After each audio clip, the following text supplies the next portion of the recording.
Halo Sobat Dunia Seribu Besar, semoga Sobat selalu diberi kesehatan, panjang umur, dan rizki yang melimpah, amin. Sebelum masuk ke alur ceritanya, jangan lupa dukung channel ini ya dengan klik subscribe, like, komen, dan share, terima kasih. Mari kita lanjutkan perjalanan, Li Qiye. Dan sekarang, tujuannya adalah menjadi seorang alkemis legendaris. Dia bisa memimpikannya hal ini karena Li Qiye, Xi Hao dan Bai Weng kemudian pergi. Xi Hao masih muda dan belum berpengalaman, jadi dia membutuhkan alkemis yang lebih tua seperti Bai Weng untuk mengawasinya untuk menghindari jalan memutar di masa depannya. Setelah keduanya pergi, Nyonya Ziyan bertanya kepada Li Qiye, karena bangsawan muda adalah perwakilan kami untuk konferensi alkimia, adakah yang bisa kami lakukan untuk membantu mempersiapkannya? Tidak ada yang terlalu penting. Li Qiye tersenyum dan berkata, namun, saya terbiasa sendirian dan mengerjakan urusan saya sendiri, jadi saya berharap selama konferensi, tidak akan ada alkemis yang menemani. Itu hanya akan membuang-buang waktuku. Nyonya Ziyan menganggukkan kepalanya dan berjanji, jangan khawatir, bangsawan muda. Selama Anda menghadiri konferensi, Anda akan menjadi satu-satunya peserta kami. Jaminan ini menyebabkan ekspresi Raja Iblis Elang menjadi redup. Sebelumnya, negara bambu raksasa bermaksud menjadikan keturunan klan King sebagai pesertanya, dan Elang cukup akrab dengan klan King. Namun, dia sama sekali tidak merasa tidak senang dengan hal ini karena hal ini cukup bermanfaat bagi negeri bambu raksasa. Hanya saja dia belum melihat kemampuan sebenarnya Li Qiye, jadi ada duri di hatinya. Kalau begitu, aku tidak punya permintaan lain. Tunggu sampai konferensinya selesai, saya yakin negeri bambu raksasa akan kembali dengan penuh kemenangan.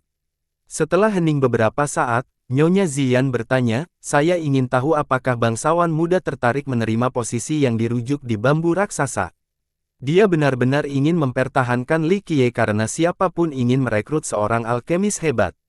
Terlebih lagi, dia selalu menyukai bakat, jadi Raja Iblis bijak seperti dia tidak akan menyerah pada kesempatan sekali seumur hidup ini.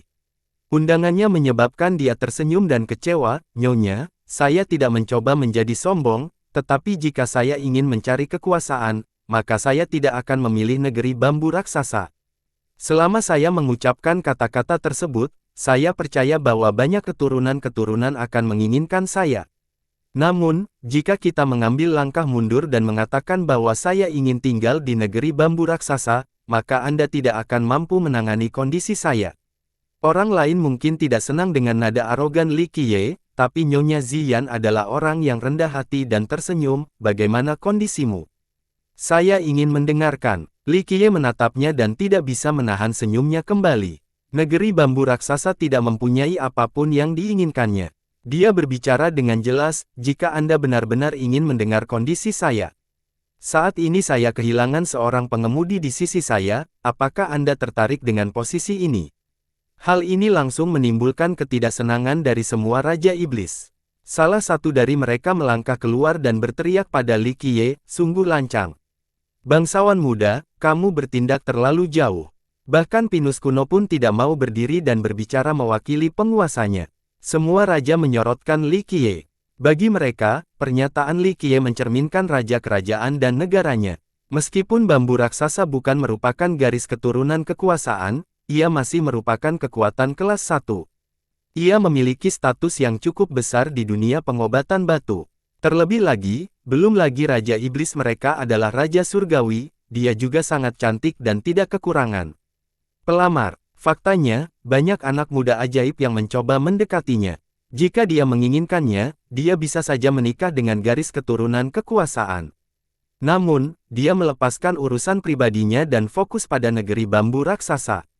Jadi sekarang, ketika Li Qiye bertanya menjadi sopirnya, bagaimana raja lainnya bisa bertahan? Ini jelas-jelas menghina Raja Iblis dan negaranya. Mereka sangat marah, tapi Nyonya Ziyan mengubah tangannya untuk menenangkan mereka.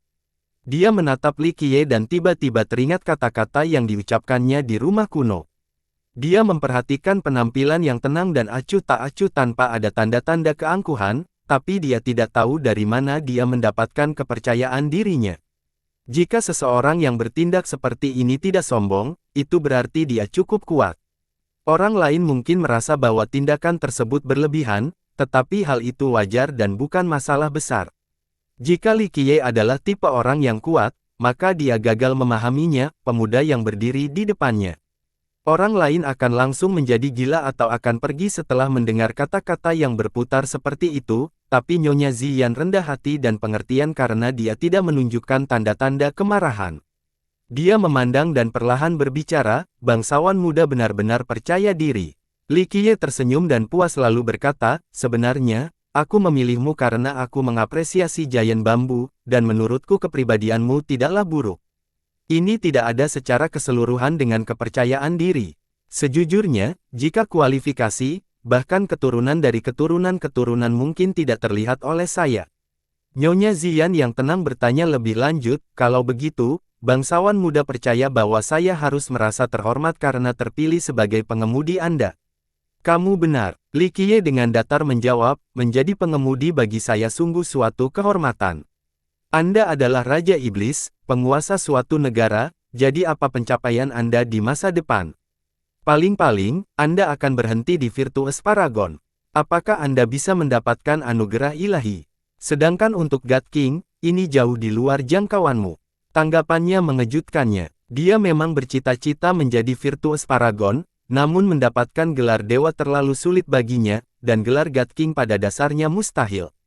Itu bukan karena kurangnya rasa percaya diri, melainkan karena pemahaman yang mendalam tentang kemampuan. Sejak awal-awal, God King mana yang tidak menentang surga? Mereka yang memberi gelar pada diri mereka sendiri tidak termasuk dalam hal ini, namun para God King sejati semuanya berada di puncak dan tidak jauh dari Kaisar Abadi. Li Qiye tersenyum dan berkata, jika kamu menjadi supirku, maka sosokmu akan ada di sana saat kita melewati berbagai balapan. Saat keretaku berangkat, banyak sekali ras yang akan bersujud dan Kaisar Abadi akan datang menyambut kami. Jika Anda tetap berada di sisi saya dan menerima beberapa petunjuk saya, Anda akan mendapatkan manfaat tak terbatas untuk masa depan. Nada yang besar sekali. Raja Iblis elang dengan sedih melihatnya. Li Qiye masih tersenyum tanpa menambahkan mata dan melanjutkan, tidak apa-apa jika kamu tidak mempercayaiku. Saya hanya mengatakan yang sebenarnya. Dan ini memang benar. Selama puluhan juta tahun, semua pengemudi Li Qiye menikmati kenikmatan yang luar biasa. Bahkan jika mereka bukan God King, mereka masih mampu menyapu 9 dunia. Yang lemah tidak bisa menerima sopir menjadinya. Perlu diingat bahwa ketika kereta Li Qiye sedang bergerak, dulu ada Kaisar Abadi yang datang untuk menyambutnya, sehingga pengemudinya harus sangat kuat agar layak untuk peran ini. Nyonya Ziyan mereproduksi lengan bajunya untuk mencegah Raja Iblis Elang berbicara lebih jauh. Dia hanya menghela nafas dan tidak mengatakan apapun lagi. Li Qiye dengan riang berkata, tentu saja, saya tidak akan memaksa mereka yang tidak mau. Anda dapat kembali dan memikul tanggung jawab. Nyonya Ziyan tidak mengatakan apapun lagi. Permintaan ini memang terlalu tidak masuk akal baginya.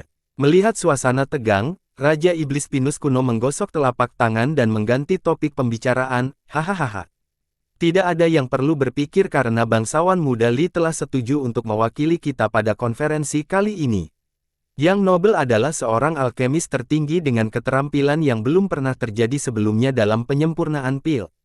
Ra Iblis Elang berbicara pada saat ini, baru-baru ini, saya mencoba mencari seorang alkemis tetapi tidak dapat menemukan yang cocok. Saya ingin tahu apakah Anda tertarik membuatkan saya satu kuali. Selama Anda menyebutkan harganya, saya akan dapat memenuhi permintaan Anda. Kata-kata elang menyebabkan semua Raja Iblis menatap Li Qiye, dan Madame Ziyan tidak kecuali.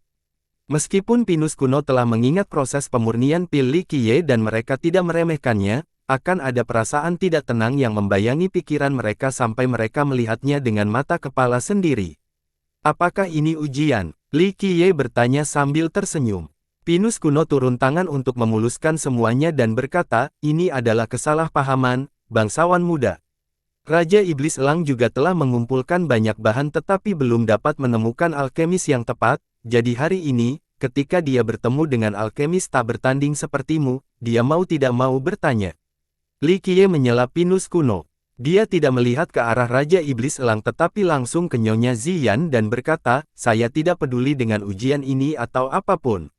Karena Nyonya Ziyan menunjukkan ketulusan dan saya juga cukup menyukainya, jika saya tidak menunjukkan sedikit keahlian, maka dia tidak akan bisa tenang. Baiklah, saya akan menunjukkan kemampuan saya, tetapi tidak ada tantangan dengan pil takdir. Mari kita naikkan tingkat kesulitannya, jika tidak maka akan sangat membosankan. Raja-raja lainnya tidak bisa tidak melirik satu sama lain. Orang ini terlalu keterlaluan. Pil takdir bukanlah tantangan baginya. Banyak alkemis yang berjuang untuk menyempurnakannya karena mereka adalah patokan bagi para alkemis. Tapi sekarang, Li Qiye mengatakan bahwa penyempurnaan pil takdir tidak cukup untuk mencapai puncak. Alkemis di antara mereka berbicara, jika bangsawan muda tertarik, saya punya beberapa bahan di sini. Itu adalah bagian dari resep bubuk salep keluarga saya. Meskipun ini bukan resep terbaik atau apapun, ini masih cukup terkenal. Raja-raja lainnya menarik napas dalam-dalam karena memperbaiki hal seperti itu tidak mungkin bagi Li Qiye. Resep pasta tubuh, obat umur panjang, dan pil takdir semuanya tersedia untuk umum bagi para alkemis di dunia. Namun berbeda dengan salep. Setiap salep, seperti bedak jenis ini, semuanya memiliki ciri khas dan proses pembuatannya yang unik. Meskipun terdapat resep umum untuk salep yang beredar di 9 dunia, efeknya cukup terbatas. Hanya resep rahasia dan eksklusif yang mempunyai efek kuat, beberapa bahkan bisa menghidupkan kembali orang mati. Di luar pemiliknya, tidak ada orang luar yang mampu membuat salep jenis ini. Meskipun jumlah bahannya sama, orang luar tidak akan tahu kapan harus memasukkan bahan tertentu atau berapa tingkat panas yang tepat. Saudara Sun, ini agak tidak cocok untuk situasi ini. Tantangan ini terlalu sulit, siapapun yang memiliki akal sehat akan tahu bahwa ini tidak mungkin. Bagaimana orang luar bisa mengirimkan salep khusus? Bawa ke sini. Li Qiye dengan tenang memberitahu Raja Alkemis itu tanpa menuangkan mata. Sang alkemis tidak berani mempercayai telinga sendiri. Dia hanya menyatakan untuk menyulitkan Li Qiye dan ingin menyerang sikap arogannya tadi. Sangat tidak pantas bagi Li Qiye untuk meminta Raja Iblis mereka menjadi sopirnya, sehingga sang alkemis terpaksa menyebutkan tugas yang mustahil ini. Siapa yang mengira Li Qiye akan setuju? Sang alkemis ragu menyerahkan bahan-bahan itu kepada Li Qiye. Li Qiye melihat kumpulan bahan-bahan di hadapannya dan tertawa. Setelah itu, dia mengendus wewangian obat. Ada lusinan jenis bahan, tapi Li Qiye segera mengetahui apa bahan-bahan tersebut serta khasiat obat dan metode pemurniannya setelah menghirupnya sekilas. Tugas ini tidak akan menyusahkan Li Qiye. Selama jutaan tahun, Li Qiye telah mencoba banyak resep berbeda, terutama pada era Dewa Alkimia. Mereka berdua telah membuat dan mencoba resep yang tak terhitung jumlahnya. Kemudian melalui sungai waktu yang tak ada habisnya, Li Qiye bereksperimen lebih banyak lagi dan telah mengajar banyak alkemis. Meskipun resep sang raja alkemis bukanlah campuran unik miliknya, Li Qiye tahu cara memperbaikinya karena dia memahami sifat-sifat bahan-bahannya. Sehubungan dengan deskripsi, tidak ada seorang pun yang berani membantah Li Qiye jika mereka tahu lebih baik, setidaknya, di era sekarang. Nyonya Ziyan dan para raja lainnya menyaksikan Li Qiye dengan napas tertahan. Pinus kuno telah memberitahu mereka tentang proses penyempurnaan pil Li Qiye dan betapa menantangnya hal itu. Mereka semua merasa bahwa jika dia memang memiliki kemampuan yang luar biasa, maka dia pasti akan berada di atas 4 keajaiban yang terjadi di dunia pengobatan batu saat ini. Mereka menaruh harapan besar padanya, jadi jika gagal, mereka akan sangat sedih. Setelah menghirup aroma obat, Li Qiye mengeluarkan Myriad Heavenly Cauldron. Ledakan. Saat mendarat, Li Qiye mengendalikan sumber api di dalam kuali untuk iklim api terpanasnya. Nyala api yang tak tertandingi ini dapat melelehkan segala sesuatu di dunia, bahkan logam dewa. Ketika api keluar dari kuali, Nyonya Ziyan dan raja lainnya tidak dapat menahan panas yang mengerikan dan harus mundur. Nyala api terpanas ini tiba-tiba berubah menjadi teko yang menyerupai teko teh, memberikan kesan yang sangat nyata seolah-olah nyata. Seluruh ketel berwarna merah karena panas terik. Li Qiye melemparkan semua bahan ke dalam ketel dan langsung meleleh sedetik kemudian. Raja alkemis tercengang, penyempurnaan macam apa ini? Dia merasa ini sudah keterlaluan. Para raja lain yang bukan alkemis dan Nyonya Ziyan juga terkejut. Sebagai pertemuan dari dunia pengobatan batu, mereka semua mengetahui satu atau dua hal tentang prosedur umum pembuatan pil dan salep. Hal-hal ini tidak dapat dibuat hanya dengan memasukkan bahan-bahan ke dalamnya sekaligus dan menyajikannya bersama-sama. Kadang-kadang, itu harus dalam urutan tertentu agar tidak mengurangi khasiat obat dari bahan-bahannya. Tapi sekarang, Li Qiye mengabaikan semua itu demi metodenya sendiri, sehingga membuat mereka tercengang. Tepat ketika kelompok itu terpanas, api dahsyat di dalam panci tiba-tiba mencair dan menenggelamkan bahan-bahan tersebut seolah-olah itu adalah air mendidih. Semuanya terjadi terlalu cepat. Tepat ketika nyala api berubah menjadi air, ia segera pasang air dan segera mengeluarkan semua sari dari masing-masing bahan. Yang lebih menakutkan lagi adalah semua esensi yang diekstraksi dengan cepat berpasangan dengan kecepatan luar biasa. Bahkan tangan cekatan Dewi Penenun pun tidak akan mampu menandingi kecepatan ini. Kombinasi cepat antara bahan-bahannya sangat menakutkan, seperti racun kalajengking merah yang dipadukan dengan ekstrak cair rumput ular yin. Di bawah nyala api ketel, kedua esensi itu terjalin dan meleleh hingga terbentuk secara instan. Perubahan ini biasanya memakan waktu hari-hari, namun semuanya kini berubah dalam sekejap. Nyala api yang sangat panas dengan cepat menyapu esensi obat cair dan membuatnya menjadi padat.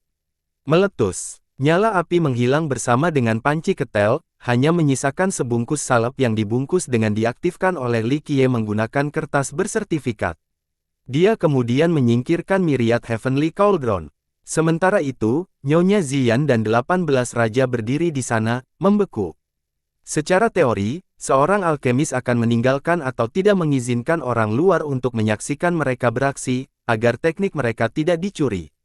Namun, Li Qiye tidak mengajukan permintaan ini. Bahkan ketika kelompok tersebut menyaksikan, dengan mata kepala sendiri, metode Li Qiye, mereka tidak dapat menirunya karena mereka benar-benar terkejut dengan prosesnya. Dari pengenalan bahan hingga pembentukan salep, semuanya terjadi terlalu cepat, hanya berlangsung beberapa detik. Itu jauh lebih singkat dari waktu yang dibutuhkan untuk merebus sepoci teh.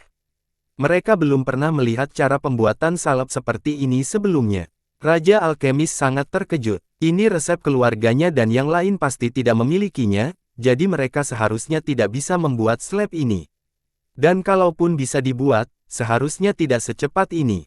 Sang raja adalah salah satu alkemis terkuat di klannya, tapi dia membutuhkan setidaknya 1 hari untuk membuat resep spesial ini. Mereka yang kurang terampil dalam klannya membutuhkan setidaknya 3 hari. Tapi sekarang, Li Qiye melakukannya hanya dengan 1 ayunan tangan. Ini benar-benar mengejutkan mereka. Baik kecepatan maupun cara dia melakukannya tanpa mengetahui resepnya membuat mereka terkejut. Di dalam bungkusnya, salep itu perlahan-lahan mengeras. Li Qiye kemudian dengan lembut menutupinya dengan telapak tangan sebelum menyerahkan salep yang membungkusnya kepada sang alkemis. Ambillah. Raja alkemis menarik napas dalam-dalam dalam upayanya untuk menenangkan diri setelah melihat ini. Tindakan kecil Li Qiye adalah prosedur penting terakhir setelah menyelesaikan formula khusus. Tanpa prosedur ini, efek salep akan sangat mempengaruhi. Jadi, bagaimana mungkin sang alkemis tidak terkejut ketika Li Qiye mengetahui tindakan ini? Jika dia tidak percaya pada klannya sendiri, dia akan curiga bahwa Li Qiye telah mencuri formula tersebut meskipun dia tahu bahwa ini tidak mungkin.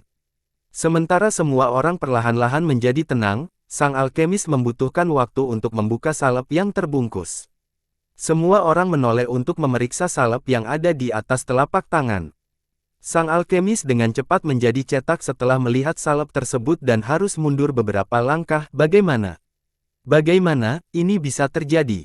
Ini kualitas terbaik. Semua hilang kotoran. Salep ini, setelah dioleskan pada luka, akan dengan cepat meresap ke dalam tubuh dan menyembuhkan lukanya secara instan.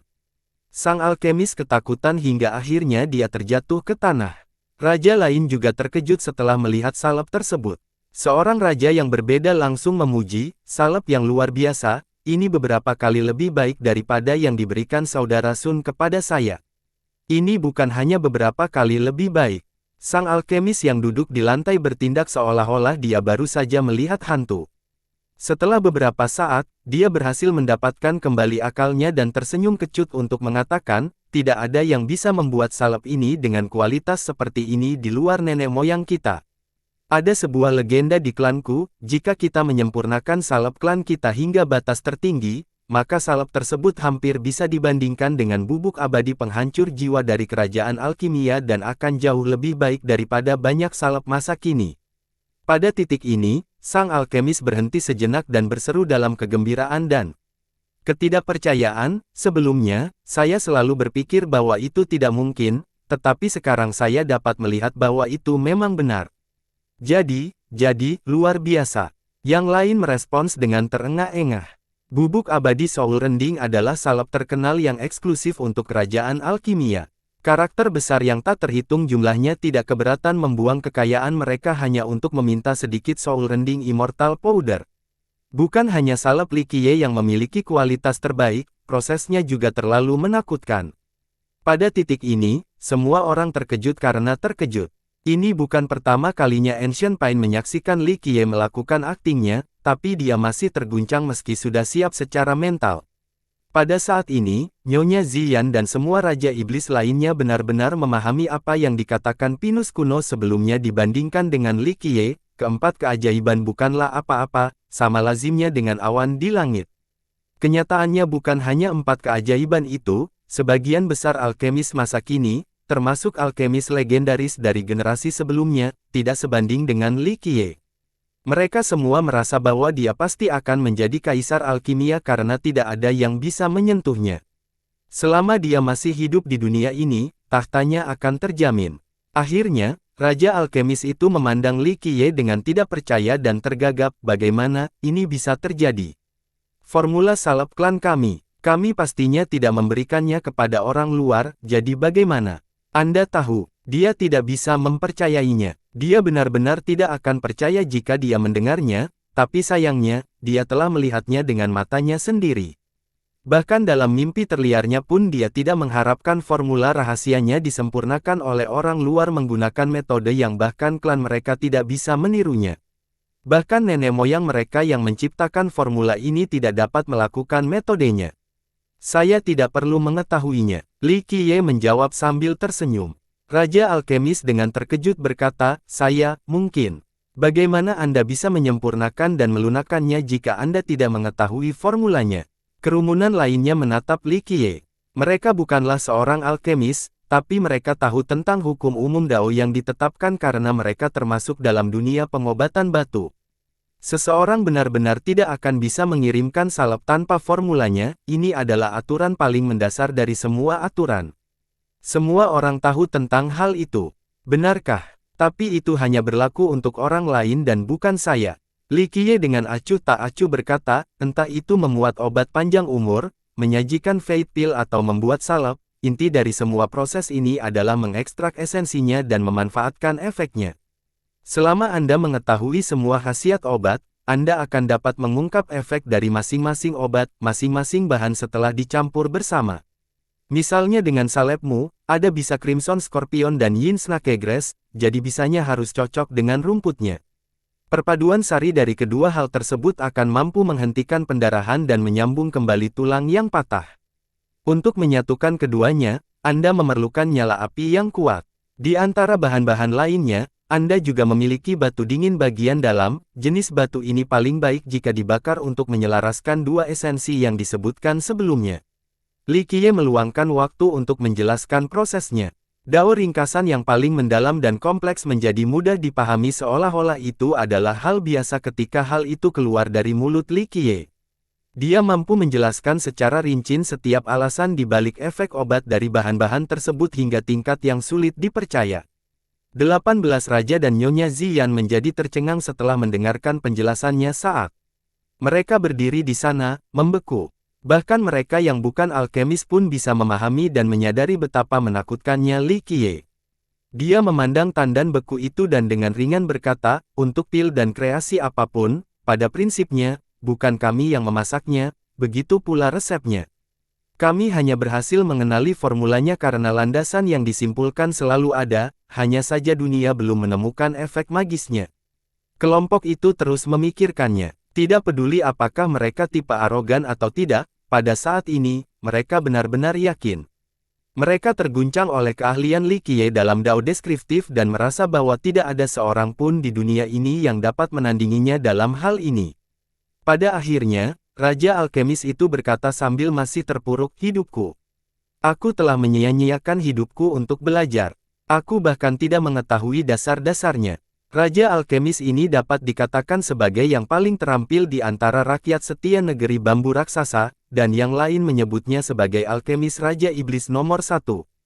Tapi hari ini, dia merasa bahwa pengetahuan dan keterampilannya mengenai Dao terbukti yang dia kumpulkan sepanjang hidupnya tidak layak untuk disebutkan. Pemuda di depannya, Li Qiye, adalah lautan luas sementara dia hanya setetes air. Setetes air tidak berarti apa-apa dibandingkan dengan lautan luas. Hari ini, Li Qiye telah menghancurkan kepercayaan dirinya karena dia merasa bahwa dia bahkan tidak berhasil memahami dasar-dasar Dao yang ditentukan. Beberapa Raja Iblis lainnya juga terpuruk dan memahami betapa menakutkannya keterampilan Li Qiye. Beberapa saat kemudian, Nyonya Ziyan bergidik dan menjadi tenang, lalu dia bertanya, Li bangsawan muda, bolehkah saya bertanya sudah lama berapa Anda mempelajari Dao konversi? Berapa lama katamu? Li Qiye menggelengkan kepalanya dan berkata, saya tidak tahu, tapi saya dapat mengatakan bahwa konsentrasi pil hanyalah hobi bagi saya untuk bersantai di waktu luang. Hop, lewat. Bahkan Raja Iblis seperti Nyonya Ziyan hampir tertawa setelah mendengar ini. Dia bukan satu-satunya karena hal serupa terjadi pada 18 raja. Hanya hobi. Seorang raja bahkan ingin bersujud karena tidak percaya. Ini bukan sekedar ekspresi sastra. Jawaban Li Qiye terdengar sangat megah, namun karena dia memiliki kemampuan seperti itu, tidak ada seorang pun yang berpikir bahwa dia hanya sedang menyombongkan diri. Sayangnya, hal itu berdampak pada Raja Alkemis yang ingin membenturkan kepalanya ke dinding untuk bunuh diri. Ini hanya hobi, sebuah hobi namun dia sudah bisa menjadi kaisar alkimia. Maka para alkemis lain yang menghabiskan seluruh hidup mereka di jalan ini seharusnya sudah mati. Bisakah dia setidaknya menunjukkan belas kasihan kepada mereka yang tidak bisa menjadi kaisar alkimia meski telah berjuang untuk itu sepanjang hidup mereka? Pada saat ini, keraguan mereka semua akhirnya terhapus dan tidak lagi merasa bahwa Li Qiye terlalu sombong. Mereka memutuskan untuk pergi dan, dibandingkan sebelumnya, para raja jauh lebih hormat. Para alkemis mempunyai status yang tinggi di dunia pengobatan batu, dan kemampuan Li Qiye sebanding dengan seorang kaisar alkimia, jadi bagaimana mungkin mereka tidak menaruh hormat? Sebelum pergi, Nyonya Ziyan mengundang Li Qiye, bagaimana kalau bangsawan muda Li tinggal di istana selama beberapa hari? Dia merasa bahwa dia adalah seorang alkemis tertinggi dan berharap dia bisa bertahan di sini. Li Qiye segera menolak, tidak perlu, saya cukup nyaman di sini. Nyonya Ziyan tidak memikirkan masalah ini setelah Li Qiye menolaknya. Sebelum pergi, dia juga menyuruh Pinus kuno untuk menjaga Li Qiye dengan baik dan memastikan tidak terjadi apa-apa. Keesokan harinya, Nyonya Ziyan memulai konferensi lain di istana dengan 18 raja iblis. Dia memulai konferensinya, topik hari ini adalah bangsawan muda Li. Rekan raja dapat menyatakan pendapat Anda. 18 orang itu saling memandang dan tidak yakin harus berkata apa. Salah satu dari mereka memulai, Yang Mulia, kita harus mempertahankan alkemis hebat seperti bangsawan muda Li. Bagaimana caranya? Jika kita bisa memiliki kaisar alkimia, lalu siapa di dunia pengobatan batu yang tidak akan menghormati kita di masa depan? Nyonya Ziyan hanya memaksakan senyum dan dengan lembut menghela nafas, apa yang bisa kita lakukan untuk menahannya di sini? Kaisar alkimia masa depan, peran mulia ini tidak dapat diungkapkan dengan kata-kata. Apa yang kita miliki agar dia tetap tinggal? 18 raja puas. Memang benar, seorang kaisar alkimia, sebuah harta yang tak bernilai harganya, akan dipuja tidak peduli generasinya. Bahkan garis keturunan peninggalan akan meminta seseorang untuk tetap tinggal. Sudah cukup baik bahwa bangsawan muda Li setuju untuk berpartisipasi dalam konferensi ini untuk kita. Nyonya Ziyan mengeluh. Ini bukan karena kurang rasa percaya diri, tapi kaisar alkimia terlalu dicari-cari. Si Hao adalah awal yang baik karena bangsawan muda Li tampaknya sangat menghargainya. Raja Iblis Elang memperdalam nada suaranya. Raja lain berbicara, apa yang dikatakan Raja Iblis Elang masuk akal. Meski kita tidak bisa bertahan di sini, kita bisa mengundangnya ke negeri bambu raksasa meski hanya sekedar nama. Kalau begitu, kita masih akan mendapat banyak manfaat. Meski hanya tituler, apa yang kita gunakan untuk menggodanya? Ancient Pine berkata, menurut pendapat saya, sangat sedikit hal yang mampu melakukan hal tersebut, sepertinya tidak ada yang bisa masuk ke matanya. Kata-kata Pinus kuno bukannya tidak masuk akal. Kembali ke Golem Square, Li Qiye membuang Immortal Emperor Refinite Jades, seseorang yang bisa melakukan hal itu tidak akan kekurangan senjata suci atau benda abadi.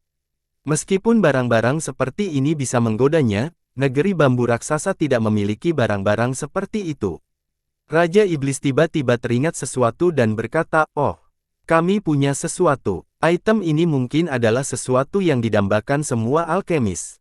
Mata Nyonya Ziyan menjadi serius dan perlahan bertanya, Raja Iblis sedang berbicara tentang nektar abadi yang legendaris.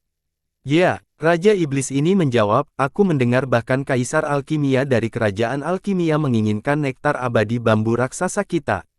Mungkin nektar ini mampu menggoda bangsawan muda Li. Nektar abadi kami. Nyonya Ziyan tersenyum kecut sebelum melihat ke-18 raja dan bertanya, apakah ada Raja Iblis yang pernah melihat nektar abadi kami sebelumnya? Hal ini disambut dengan keheningan karena mereka hanya mengetahui sebagai bagian dari sebuah legenda, sebuah kisah yang menceritakan tentang harta karun tertinggi negeri bambu raksasa, nektar abadi. Namun, ini hanyalah cerita rakyat karena tidak ada yang pernah melihatnya sebelumnya. Generasi raja kerajaan tidak percaya pada legenda ini atau keberadaan nektar. Keraguan ini sama sekali tidak mengejutkan karena melihat berarti mempercayai. Para raja diam, tidak tahu harus berkata apa, dan Nyonya Ziyan tidak kecuali. Nektar mitos ini dikabarkan sangat menakjubkan. Faktanya, Nyonya Ziyan tidak tahu apakah harus mempercayai keberadaannya atau tidak karena ada catatan resmi di istana yang membuktikan keberadaannya. Namun, lokasi dan cara mendapatkannya masih belum diketahui. Sebagai raja kerajaan, dia telah membaca banyak catatan tetapi tidak dapat menemukan petunjuk tentang keberadaannya. Nektar abadi ini, Raja Iblis lainnya tertawa getir, siapa yang tahu apakah ramuan ini benar-benar ada atau tidak?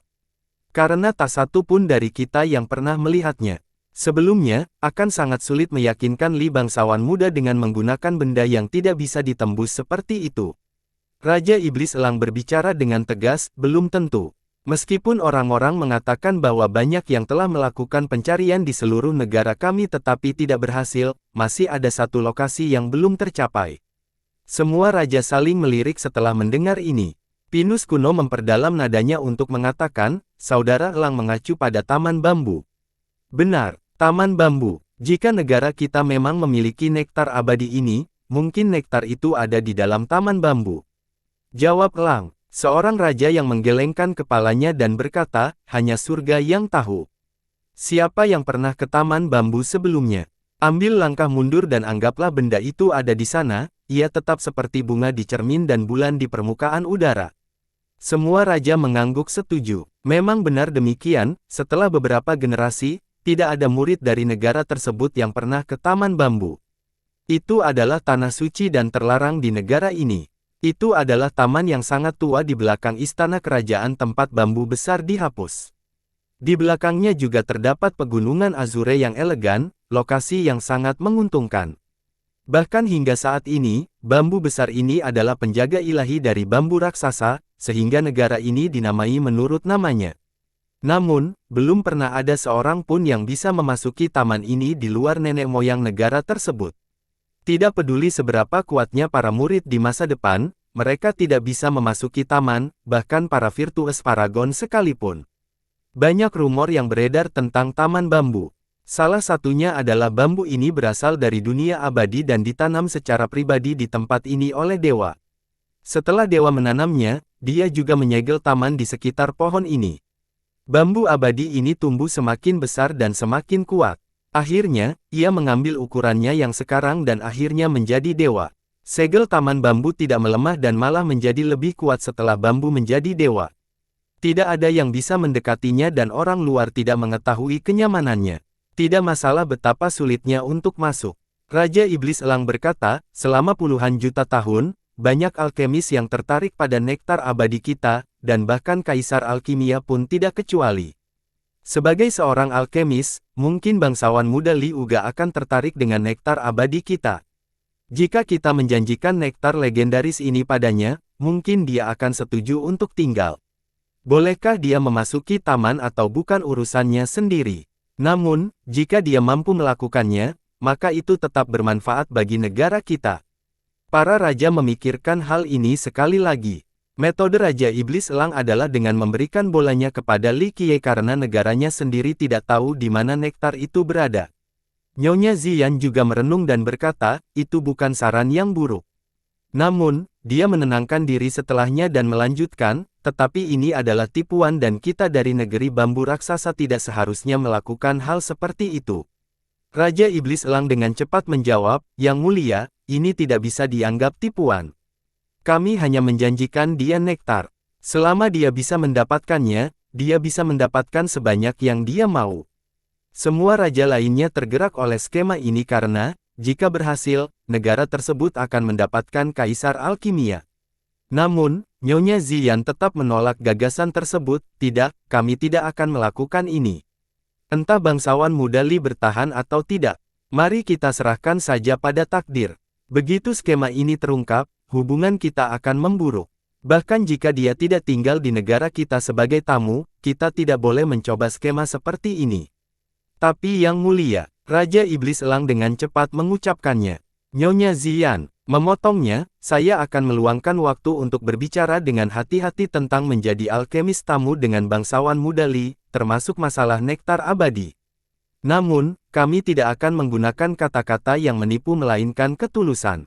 Raja Iblis Elang hanya bisa menghela nafas dan tidak mengatakan apapun lagi setelah melihat tekad tegas Nyonya Ziyan.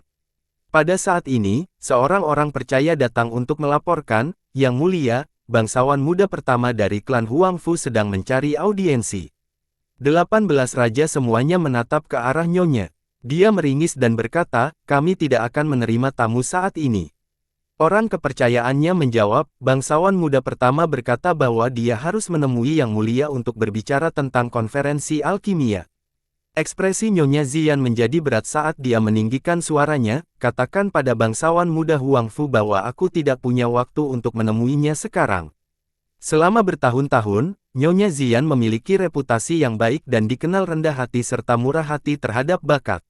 Dia tertarik merekrut orang-orang berbakat dari seluruh dunia, jadi jarang melihat tindakannya seperti ini. Orang kepercayaan itu tidak bisa menahan diri untuk tidak merendahkan suaranya, tetapi leluhur Huangfu juga menemani bangsawan muda pertama. Setelah mendengar ini, ekspresi Nyonya Ziyan tiba-tiba berubah dingin, dan wajah ke-18 raja itu juga berkerut.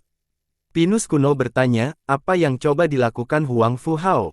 Paksakan pernikahan ini. Awalnya, Nyonya Ziyan pernah berkata bahwa dia sedang mencari seorang alkemis berbakat untuk berpartisipasi dalam konferensi alkimia untuk mewakili negeri bambu raksasa. Alkemis manapun yang berkualifikasi dapat mengajukan permintaan apapun. Huangfu Hao juga berpartisipasi dalam hal ini. Dia datang ke negeri bambu raksasa bukan hanya untuk pelelangan lapangan golem tapi juga untuk menemui Nyonya Ziyan. Dia mengatakan kepada Nyonya bahwa dia setuju untuk mewakili mereka dan akan memenangkan apa yang mereka inginkan. Ini bukan hanya sekedar kata-kata karena dia dijuluki sebagai ahli alkimia kelima oleh banyak orang lainnya. Meskipun pencapaian dan ketenarannya mengenai dao alkimia tidak sehebat 4 lainnya, dia berasal dari klan alkimia sehingga kemampuan pribadinya tidak buruk sama sekali. Sangat sedikit orang jenius yang bisa menandinginya di luar 4 orang lainnya. Namun, dia juga memiliki satu syarat jika ingin berpartisipasi dalam konferensi tersebut. Dia menginginkan pernikahan antara negeri bambu raksasa dan klan Huangfu, antara dia dan Nyonya Ziyan. Ini bukanlah permintaan yang aneh karena dia tidak pernah kekurangan pelamar dan pengagum. Dia adalah Raja Iblis yang menawan dan cantik, dan penampilan, temperamen, kecerdasan, dan kultivasinya tidak memberikan ruang untuk kritik. Terlebih lagi, dia adalah istri berbudi luhur yang ideal bagi banyak pria. Namun Nyonya Ziyan langsung menolak permintaan Huangfu Hao dengan resolusi tegas. Wajahnya menjadi dingin setelah mendengar orang kepercayaannya. Biasanya, dia membawa aura lembut, tapi dia sekarang memancarkan energi dingin karena dia sangat marah. Sikap Huangfu Hao tidak sesederhana kelihatannya. Dengan adanya leluhur bersamanya, jelas bahwa dia tidak di sini hanya untuk berbicara dan sudah condong ke arah jalur pemaksaan. Jarang sekali leluhur Huangfu datang ke negara kita sambil tetap bersikap rendah hati. Nyonya itu berbicara dengan dingin. 18 raja juga sangat marah. Lain halnya jika ketua klan Huangfu datang untuk melamar Huangfu Hao, namun leluhur adalah cerita yang sama sekali berbeda.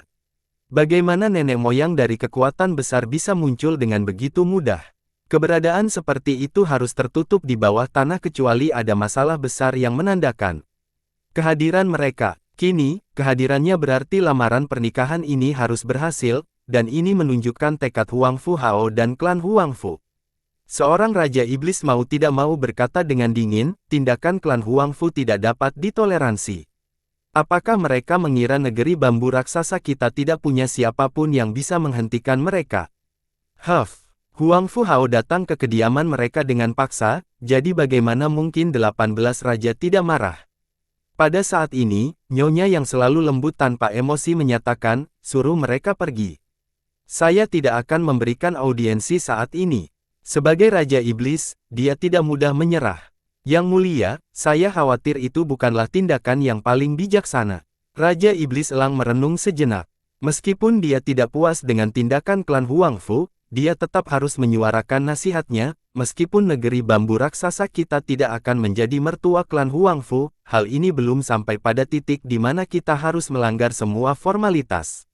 Yang mulia tetap harus berdiskusi dengan Huangfu Hao dan dengan bijaksana menolaknya. Lagi pula, pengunjung seperti mereka pun tetaplah tamu. Petik 2. Aku akan bertemu Huangfu Hao. Nyonya Ziyan dengan dingin berbicara, tetapi sekarang tidak. Dengan kehadiran nenek moyang mereka, kita seolah-olah takut terhadap mereka. Jika klan mereka ingin mengancamku, maka aku menyambutnya kapan saja. Raja kerajaan dari negeri bambu raksasa bukanlah seorang yang sedang tidur. Oleh karena itu, Nyonya Ziyan memerintahkan orang kepercayaannya, beritahu Huangfu Hao bahwa saya tidak akan menerima tamu hari ini. Saat raja kerajaan mereka mengambil keputusan, 18 raja tidak mengatakan apapun lagi. Orang percaya itu dengan cepat mengakui perintah itu dan pergi. Li Qiye sedang berada di rumah pinus kuno. Meskipun dia kembali ke negeri bambu raksasa untuk melihat-lihat dan dia masih memiliki tempat yang perlu dia kunjungi, dia tidak terburu-buru karena ada hal yang lebih penting untuk dilakukan saat ini. Selama beberapa hari terakhir, dia masih belum keluar dari kamarnya. Dia berlatih dalam kurungan pentagate, tidak membiarkan siapapun mengganggunya. Dengan ekspresi serius, Li Qiye duduk bersila di tanah dengan mata terpejam sambil menyampaikan rahmat hukumnya. Cincin ilahi berputar di sekujur tubuhnya saat hukum muncul bersamaan dengan Grand Dao yang agung. Roda kehidupannya berputar dan terus menyempurnakan energi darah. Setiap tetes darah panjang umur yang tercipta dari energi darah ini berputar seperti mutiara di dalam roda. Namun, Li Qiye tidak memperhatikan hukum kelayakannya. 3 jiwa melayang di sekitar kepalanya seolah-olah mereka memiliki kehidupan mereka sendiri dan diukir dengan kedalaman tertinggi dari apa artinya hidup di dunia. Tentu saja, ini bukanlah 3 jiwa yang dimiliki oleh 3 jiwa dan 7 roh Li Qiye, mereka adalah 3 jiwa kematian yang ia ciptakan menggunakan takdir sejatinya dengan hukum di alam kitab suci kematian. 13 istana takdir melayang di atas kepalanya dan menuangkan hukum tertinggi di dunia ini dan mengukirnya pada 3 jiwa yang berterbangan. Sementara itu, pilar kehidupan juga mengukir hukum Dao yang kompleks dalam upaya menyambut ketiga jiwa tersebut.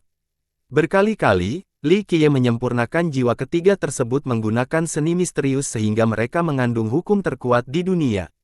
Jiwa kematian adalah salah satu dari gerbang 4 kitab suci kematian, dan bahkan bisa dikatakan sebagai gerbang yang paling penting dari keempat gerbang tersebut.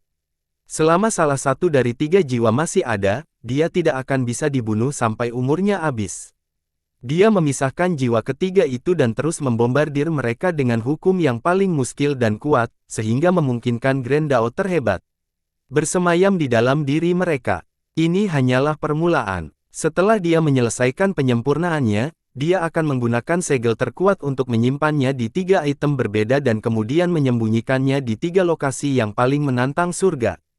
Hanya dengan melakukan hal ini, Li Qiye tidak akan bisa terbunuh. Di masa depan, bahkan jika seseorang mengetahui rahasianya, tidak akan mudah bagi mereka untuk menemukan jiwa ketiga dan menghancurkan mereka. Hari demi hari penguatan dan penyempurnaan berlalu, dan Li Qiye akhirnya menyelesaikan proses. Dia menghela nafas lega dan menarik jiwa-jiwa yang dibentengi sebelum berdiri. Dia meninggalkan ruangan hanya untuk menemukan pinus kuno berdiri di sana, menunggu. Sang raja dengan riang tersenyum dan pergi menyambut Li Qiye dengan hormat. Bangsawan muda akhirnya selesai dengan perjanjian menyelamatkanmu. Hanya ada Li Qiye di sini sejak Si Hao dan Bai Weng pergi. Si Hao dikirim ke pelatihan khusus karena dia akan menjadi alkemis istana, dan Bai Weng, sebagai pengurusnya, juga ikut bersamanya. Apakah bangsawan muda hendak berjalan-jalan? Pinus kuno bertanya, bagaimana kalau kamu jalan-jalan ke istana? Hari ini, Yang Mulia juga datang untuk berbicara dengan Anda tetapi tidak ingin mengganggu Anda setelah melihat Anda sedang dilindungi. Yang Mulia menyuruh saya untuk meminta Anda datang mengunjungi istana kapanpun Anda punya waktu.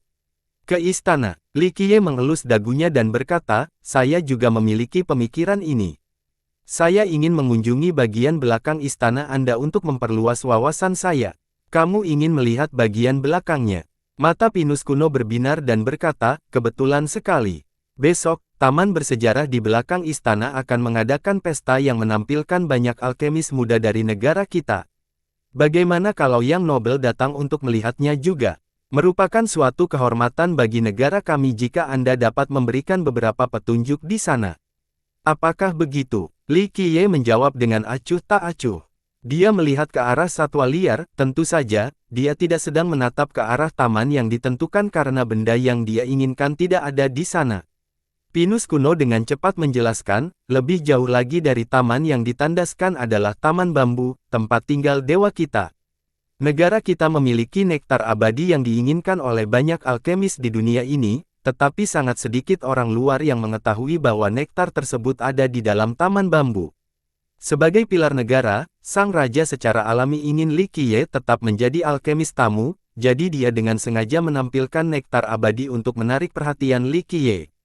Li Qiye mengalihkan dan kembali menatap sang raja. Raja diam-diam gembira karena, jika dilihat dari ekspresi Li Qiye, dia berpikir bahwa Li Qiye tertarik pada nektar tersebut. Dia melanjutkan, bangsawan muda, harus dikatakan bahwa nektar abadi kita adalah unik di dunia ini, benda suci yang didambakan oleh semua orang. Bahkan Kaisar Alkimia dari Kerajaan Alkimia hanya menginginkan satu tetes, tapi dia tidak bisa mendapatkannya. Jika bangsawan muda cukup beruntung mendapatkan nektar di Taman Bambu, maka kami akan dengan senang hati menghadiahkannya kepada Anda.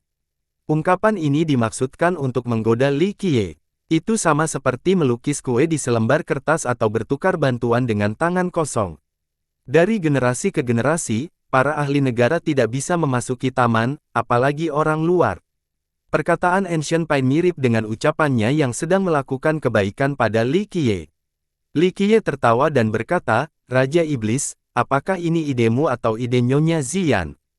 Hahaha, sang raja sibuk tersenyum dan berkata, ini adalah sedikit niat baik dari seluruh negara kita. Li Qiye menggelengkan kepalanya dan berkata, kata-kata. Raja Iblis mungkin bisa membodohi orang lain, tapi aku tidak. Izinkan saya bertanya kepada Anda, apakah Anda tahu efek dari nektar abadi? Ini, sang raja bingung dan tidak bisa memberikan jawaban. Desas-desus bahwa nektar abadi mereka didambakan oleh semua orang selalu ada. Namun, di negara ini, khususnya generasi ini, masih sangat sedikit pemahaman tentang apa itu nektar atau bagaimana pemanfaatannya. Li Qiye tertawa dan berkata, kamu sedang melukis kue untukku. Orang luar mungkin tidak mengetahuinya, tapi saya mengetahui beberapa hal, seperti bagian di mana orang luar tidak diperbolehkan masuk ke Taman Bambu. Namun, kenyataan yang lebih mendesak adalah tidak ada seorang pun di negara ini yang bisa memasukinya sama sekali. Apalagi Anda yakin nektar itu ada di dalam taman. Mungkin bahkan kalian tidak tahu dan hanya menipuku. Sang raja menjadi sangat malu setelah Li Qiye mengungkapkan semuanya. Dia memang ingin menggodanya dan berpikir bahwa Li Qiye tidak akan mengetahuinya, jadi Li Qiye yang mengungkapkan semuanya membuatnya sangat canggung baginya. Ancient Pine tidak tahu harus berkata apa saat dia tergagap, Dia tidak menyangka akan ditangkap oleh Li Qiye. Li Qiye melanjutkan, Raja Iblis hanya ingin menggodaku agar aku bisa tinggal di negeri bambu raksasa. Namun, Anda memilih orang yang salah, orang lain mungkin yakin, tapi sayangnya, Anda bertemu dengan saya. Jantung raja berdetak kencang ketika dia dengan cepat bersujud dan meminta maaf, "Bangsawan muda, ini adalah ulahku sendiri, berpikir bahwa aku pintar, aku mencoba membuat rencana. Saya harap bangsawan muda itu."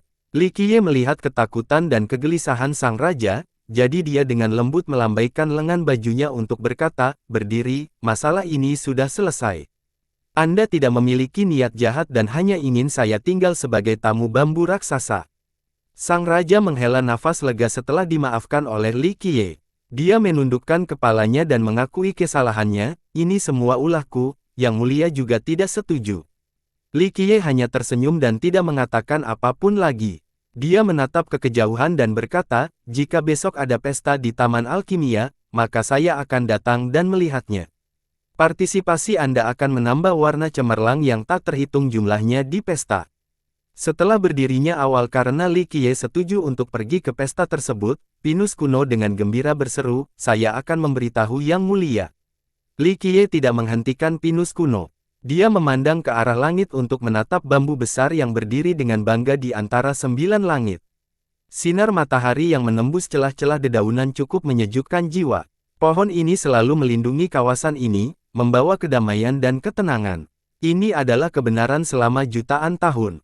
Pohon bambu ini melindungi selalu ibu kota. Keesokan harinya, pesta dimulai di taman bersejarah. Banyak alkemis muda yang menjanjikan dari sekte bambu raksasa yang hadir, dan beberapa juga datang dari negara lain. Ini sebenarnya adalah pesta perpisahan yang diselenggarakan oleh Nyonya Ziyan.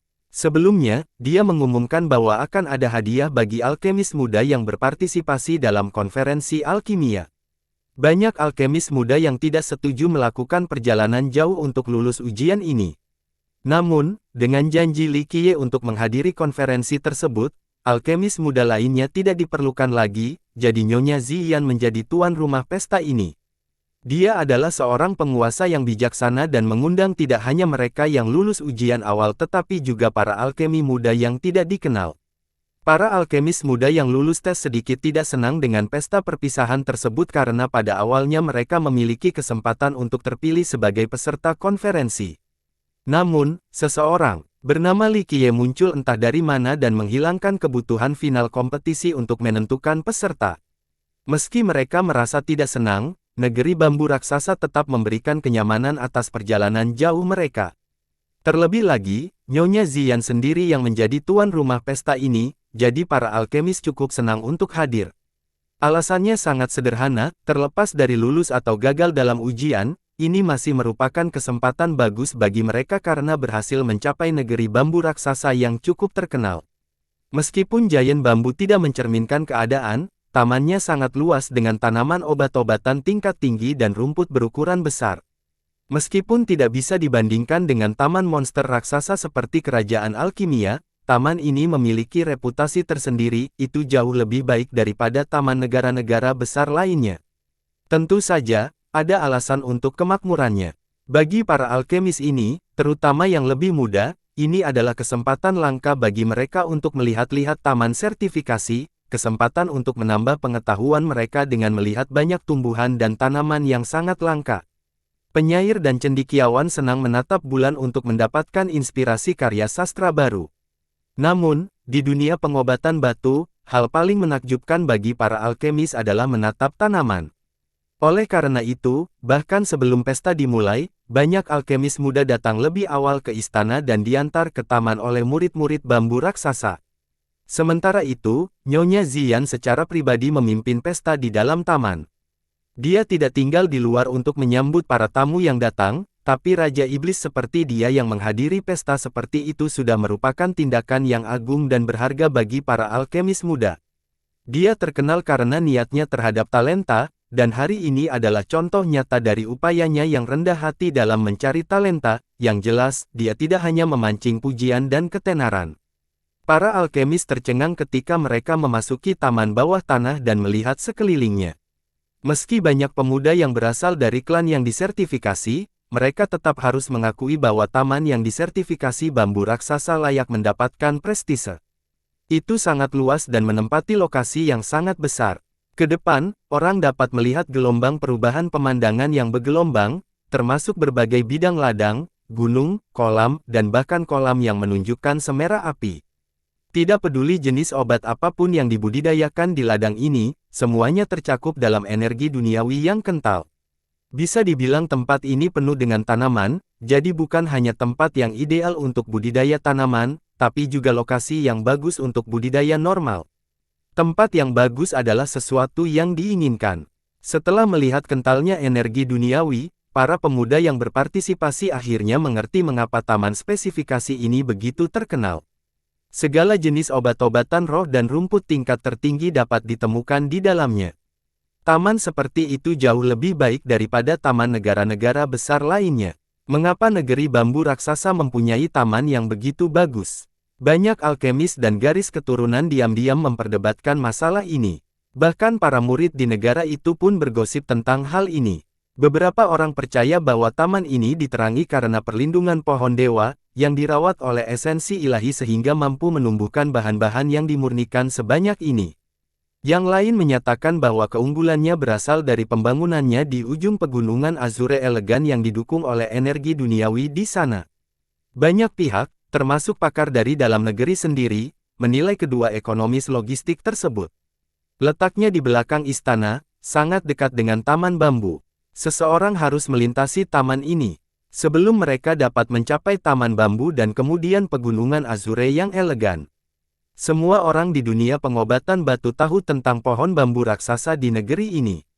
Tentu saja taman ini akan mengurangi ketika penjaga ilahi berada begitu dekat untuk memperkuatnya. Teori kedua bahkan lebih diterima. Ada pepatah di dunia pengobatan batu, 3 pembuluh darah leluhur, 8 pembuluh darah besar. 3 vena leluhur adalah vena alkimia, vena batu, dan vena binatang. Pembuluh darah leluhur ini juga disebut sebagai sudut dunia ini karena pembuluh darah ini membaginya menjadi 3 alam besar. Pembuluh darah ini diberi nama alam alkimia, alam batu, dan alam binatang, dan penduduknya mengandalkan keberadaan mereka. Di dalam 3 alam ini ada 8 grand veins. Meskipun 8 vena besar ini tidak sebanding dengan 3 vena leluhur, mereka menempati tanah ini seperti 8 naga raksasa. Pegunungan Azure yang elegan adalah salah satu dari 8 vena besar. Pegunungan ini membentang di wilayah beberapa puluh juta mil. Ada banyak klan dan kekuatan besar yang dibangun di sepanjang pegunungan besar ini.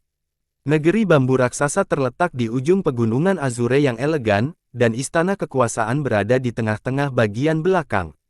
Tentu saja, tidak perlu disebutkan di mana taman itu berada di ujung vena. 3 pembuluh darah leluhur memusatkan seluruh energi duniawi di dunia pengobatan batu, sementara 8 pembuluh darah besar mampu melakukan hal yang sama di alam mereka masing-masing. Karena pegunungan Azure elegan begitu besar, wilayahnya terbentang hingga puluhan juta-juta. Dapat dikatakan bahwa vena tersebut memadatkan wilayah energi duniawi yang terluas, menyebabkan energi menjadi cukup kental di sini. Karena lokasinya yang strategis, tidak aneh jika tamannya begitu subur. Para alkemis muda yang tercengang juga belajar banyak dengan bantuan para murid bambu raksasa yang memperkenalkan mereka pada segala hal di sini. Mereka juga memperhatikan taman bambu yang sangat dekat dengan taman yang mengisyaratkan, itu pasti taman bambu tempat tinggal penjaga dewa bambu raksasa. Mereka tidak bisa memasuki taman bambu, namun mereka masih bisa melihatnya. Ada bayangan pohon yang berkelap-kelip dengan vegetasi yang subur, menunjukkan vitalitasnya yang luar biasa. Pohon bambu raksasa sangat terkenal di dunia pengobatan batu, dan negara tersebut bahkan dinamai menurut namanya. Beberapa orang menyebutnya sebagai dewa yang tak terpecahkan. Pesta menjadi sangat meriah karena banyaknya peserta muda. Banyak alkemis berbincang satu sama lain atau hanya menatap tanaman.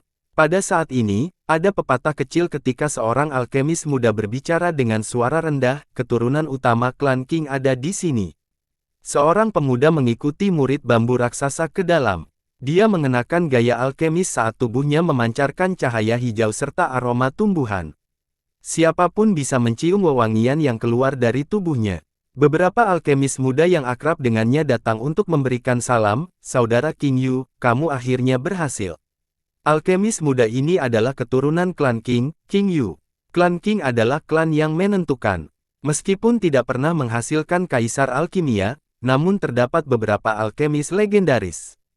Tentu saja, pencapaiannya dalam bidang peringkat tidak sebanding dengan monster seperti kerajaan alkimia atau garis keturunan kaisar alkimia lainnya, namun di negeri bambu raksasa, mereka adalah klan peringkat nomor 1.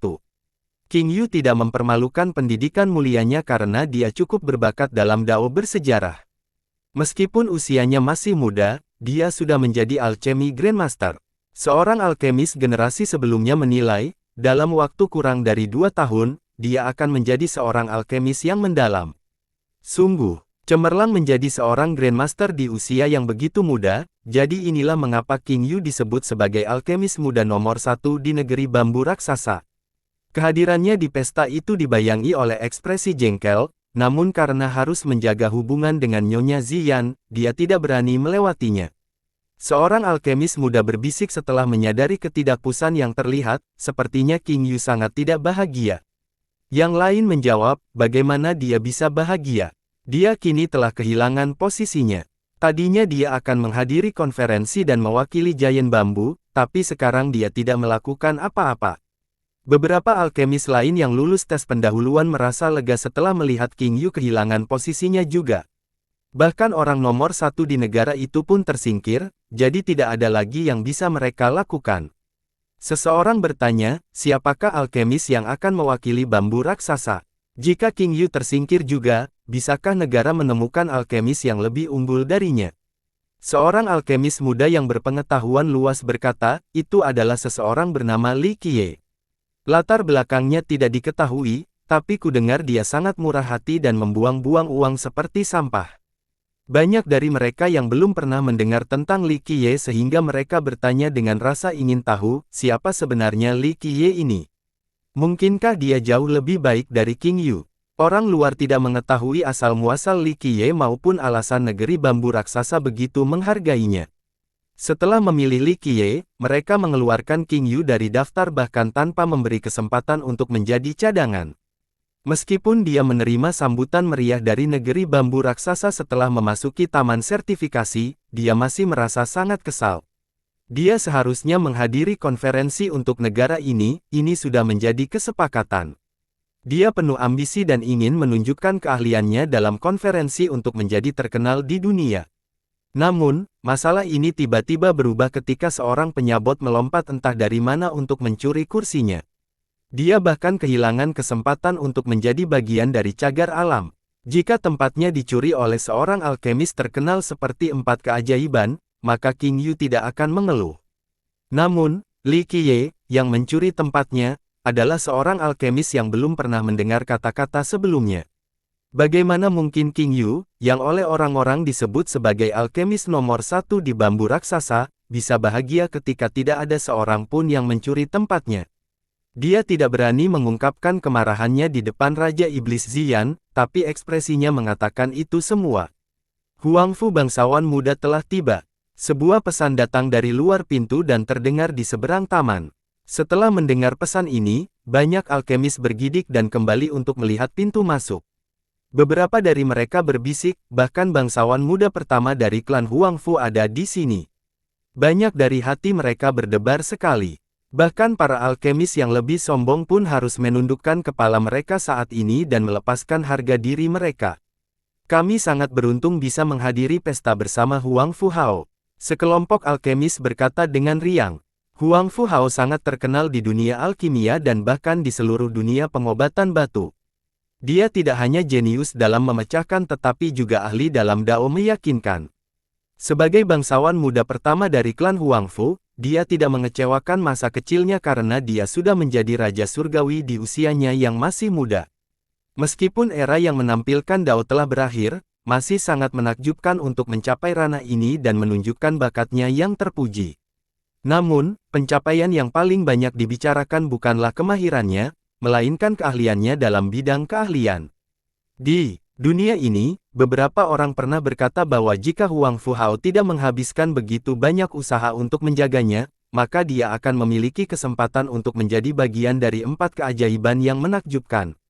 Meskipun kemampuannya jauh lebih rendah dibandingkan 4 keajaiban, orang-orang di dunia pengobatan batu masih menjulukinya sebagai keajaiban kelima. Banyak yang berpikir bahwa dia hanya berada di urutan kedua dari 4 keajaiban dan yang lain tidak bisa membandingkannya dengan dia di kalangan generasi muda dalam hal konfirmasi. Dia adalah seorang golem, jadi saat dia melangkah ke taman yang berkarakter, perawakannya yang kekar tampak mengesankan. Hal ini akan terjadi dimanapun lokasinya. Cincin ilahi yang berputar di sekujur tubuhnya bahkan lebih mengejutkan. Saat ini, dia tidak berusaha menyembunyikan kehadirannya dan sepertinya ingin menekan semua orang. Cincin ilahi membuat sosoknya yang sudah tinggi tampak maha kuasa seperti dewa. Banyak alkemis muda yang berdebar-debar karena mereka bisa merasakan aura Raja Surgawi datang dari pendekatannya. Mereka semua menarik napas dalam-dalam dan tidak berani bersaing dengannya. Sebagai tuan rumah, Nyonya Ziyan datang menyambutnya, kehadiran Anda mencerahkan pesta ini. Sepertinya Yang Mulia sangat sibuk, sulit sekali bertemu dengan Anda. Huang Fu Hao diam-diam merasa kesal. Baru-baru ini, Nyonya Ziyan menolak semua permintaannya untuk bertemu. Meskipun negeri bambu raksasa tidak menunjukkan kekurangan formalitas dengan Raja Iblis yang menghiburnya, bukan itu yang dia inginkan. Nyonya Ziyan dengan tenang menjawab, beberapa masalah sepele di negara ini agak menyusahkan, mohon maaf. Huang Fu Hao menarik napas dalam-dalam untuk menenangkan ketidakpuasannya dan perlahan berbicara, saya pernah mendengar tentang taman yang terkenal di negara Anda sebelumnya. Saya ingin tahu apakah saya bisa mendapat kehormatan dari Yang Mulia berjalan-jalan di sekitar taman bersama saya. Nyonya Ziyan memandangnya dan menganggukkan kepalanya, jika Anda tertarik, maka saya tidak keberatan. Dia memimpin Huang Fu Hao untuk melihat berbagai tanaman di taman. Sebenarnya Huang Fu Hao seperti seorang pemabuk yang hatinya tidak tertarik oleh anggur saat ini. Dia hanya ingin mendapat kesempatan untuk bersama, jadi dia meminta Nyonya Ziyan untuk memimpin. Selama menonton, Huang Fu Hao telah menyebutkan masalah pernikahan beberapa kali, namun semuanya ditolak dengan bijaksana oleh Nyonya Ziyan, menyebabkan dia menjadi tidak berdaya. Dia sangat menyukai dan ingin menikahinya. Sayangnya, Nyonya Ziyan tidak tertarik dan tidak memiliki keinginan untuk mengikat ikatan pernikahan dengan klan Huang Fu. Para alkemis muda merasa iri dengan pemandangan keduanya berjalan bersama. Dia terkenal, tidak hanya dia seorang penguasa yang bijaksana, dia juga seorang wanita cantik dan pintar. Meskipun banyak pelamarnya di alam alkimia, tidak ada seorang pun yang menarik perhatiannya. Meski banyak yang merasa iri, apa yang bisa mereka lakukan? Raja Iblis seperti Nyonya Ziyan. Mungkin hanya Raja Surgawi seperti Huang Fu Hao dari klan bergengsi yang bisa menjadi pasangan yang cocok untuknya. Seorang alkemis muda mau tidak mau bertanya, saya mendengar bahwa klan Huang Fu telah menikah dengan kerajaan alkimia selama beberapa generasi. Jangan bilang kalau Huang Fu Hao tidak ingin menikah dengan murid dari kerajaan alkimia dan malah ingin membentuk persekutuan pernikahan dengan negeri bambu raksasa. Alkemis darah lainnya mendidih saat dia dengan cepat menjawab, ya. Saya juga mendengar bahwa keturunan kerajaan alkimia saat ini adalah wanita yang luar biasa, tak tertandingi di generasi ini. Banyak orang menjadi gembira dan kagum ketika keturunan kerajaan alkimia dibesarkan. Ini karena, di generasi mana pun, keturunan kerajaan alkimia selalu menjadi topik hangat, apalagi kali ini yang menjadi murid perempuan. Dikabarkan bahwa dia adalah dewi tertinggi, seseorang yang luar biasa sepanjang zaman. Orang seperti itu secara alami akan menjadi fokus diskusi banyak alkemis dan menantang. Seorang alkemis muda dari pinggiran kerajaan alkimia membuka mulutnya, ya, keturunan kerajaan alkimia saat ini, Periming, adalah kecantikan nomor 1 dalam pengobatan dunia batu. Tidak ada seorang pun di dunia pengobatan batu yang bisa menandinginya di generasi ini. Ya, banyak orang mengatakan bahwa dia adalah kecantikan nomor 1. Sayang sekali saya tidak pernah bisa melihatnya. Begitukah, rekan Daois? Seberapa cantikkah Periming? Bahkan mereka yang belum pernah melihatnya pun akan heboh jika membicarakan kecantikan nomor 1. Alkemis muda dari pinggiran berkata, bagaimana saya bisa melakukannya? Dia adalah dewi di 9 surga, jauh dari jangkauanku. Bagaimana orang biasa seperti kami bisa melihatnya? Belum lagi dia sangat low profile dan jarang tampil di depan umum. Terlalu sulit bagi orang luar untuk melihatnya. Seorang alkemis yang penuh kerinduan tidak dapat menahan diri untuk berkata, Periming adalah kecantikan nomor 1, jadi jika aku bisa melihat wajahnya sekali saja, aku tidak keberatan kehilangan 1 dekade hidup. Dia bukan satu-satunya alkemis yang merupakan penggemar berat Priming. Semua alkemis lainnya pasti ingin sekali melihat kecantikan nomor 1. Ming Yexue, keturunan kerajaan alkimia, sangat terkenal di seluruh dunia pengobatan batu. Meskipun sangat sedikit orang yang melihatnya dan dia tidak menonjolkan diri, popularitasnya tidak mengurangi sedikit pun. Seorang alkemis tak berdosa dari sekte kecil bertanya, bukankah klan Huangfu memiliki pernikahan dengan kerajaan alkimia selama beberapa generasi? Kenapa Huangfu Hao tidak menikahi Priming? Komentar naif ini membuat kesal para alkemis lainnya. Di dunia pengobatan batu, para penggarap dan alkemis, terutama yang lebih muda, menganggap Ming Yexue sebagai dewi di tengah awan. Oleh karena itu, mereka semua terpesona mendengar komentar ini dan kemudian melirik Huangfu Hao yang berdiri di kejauhan dengan senyuman menghina.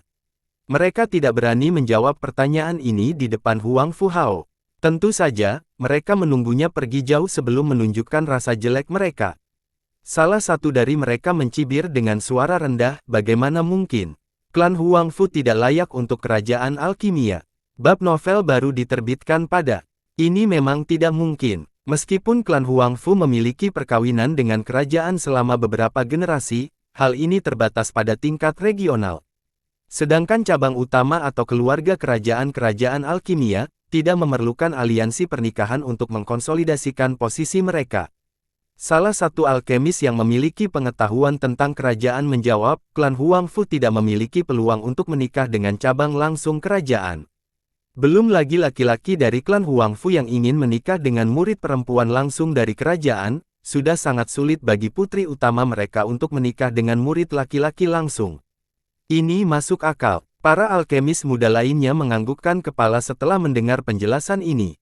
Hanya ada sedikit eksistensi yang sebanding dengan monster kerajaan alkimia di dunia ini, jadi keturunannya tidak memerlukan perkawinan. Kemudian bangsawan muda Huangfu ingin menikahi Yang Mulia Ziyan. Alkemis lain kesal melihat Huangfu Hao berdiri di samping Nyonya Ziyan, tapi dia harus mengakui bahwa hanya orang seperti Huangfu Hao yang layak menjadi Raja Iblis seperti dia. Seorang penggemar mudanya dengan dingin membalas, belum tentu. Negeri bambu raksasa tidak lebih lemah dari klan Huangfu. Ditambah lagi, dia adalah penguasa suatu negara, jadi dia sama sekali tidak akan menikah dengan klan Huangfu. Alkemis yang lain menyela, tapi itu belum pasti. Saya mendengar bahwa Priming dan Huangfu Hao adalah saudara, dan dia sebenarnya adalah sepupu kecilnya. Jika hubungan ini nyata, maka mungkin negeri bambu raksasa akan menggunakan hubungan ini untuk mendapatkan dukungan kerajaan. Alkemis yang berpengetahuan luas berbicara lagi, belum tentu. Rumornya benar, Priming dan klan Huangfu memang memiliki hubungan kekerabatan, namun hubungan tersebut sangat jauh dan memiliki jarak beberapa generasi. Jika Priming adalah sepupu pertama Huangfu Hao, maka klan Huangfu pasti sudah mengibaskan ekornya kemana-mana. Pada titik ini, banyak alkemis yang menatap Huangfu Hao, terutama setelah Nyonya Ziyan meninggalkan sisinya. Dengan auranya yang mengesankan, dia seperti burung bangau di antara sekawanan ayam. Alkemis dengan pendidikan sederhana tidak berani memulai percakapan di dekatnya. Hanya talenta luar biasa seperti King Yu yang akan memulai percakapan. Pada saat ini, seorang murid berlari dengan tergesa-gesa dan melaporkan kepada Nyonya Ziyan, Yang Mulia, bangsawan muda Li ada di sini. Setelah mendengar berita ini, semangat Nyonya Ziyan tiba-tiba menjadi lebih baik dan keluar sendiri untuk menyambutnya tanpa menunda sedikit pun. Terlebih lagi Huangfu Hao tidak menikmati perlakuan seperti itu. Semua orang saling melirik setelah mendengar kedatangan Li Qiye. Mereka menjadi semakin penasaran saat melihat Nyonya Ziyan secara pribadi akan menyambutnya. Mereka semua tahu bahwa negeri bambu raksasa menghapus semua alkemis dari daftar, bahkan King Yu, hanya karena Li Qiye yang tidak dikenal ini. Mereka sangat tertarik sekaligus terkejut melihat dewa seperti apa Li Qiye sehingga bisa begitu dihormati oleh negeri bambu raksasa. Ekspresi King Yu merosot setelah mendengar tentang Li Qiye. Akan aneh jika dia baik-baik saja dengan hal itu. Li Qiye adalah alasan mengapa King Yu kehilangan kesempatan untuk menunjukkan dirinya dan menjadi terkenal di seluruh dunia.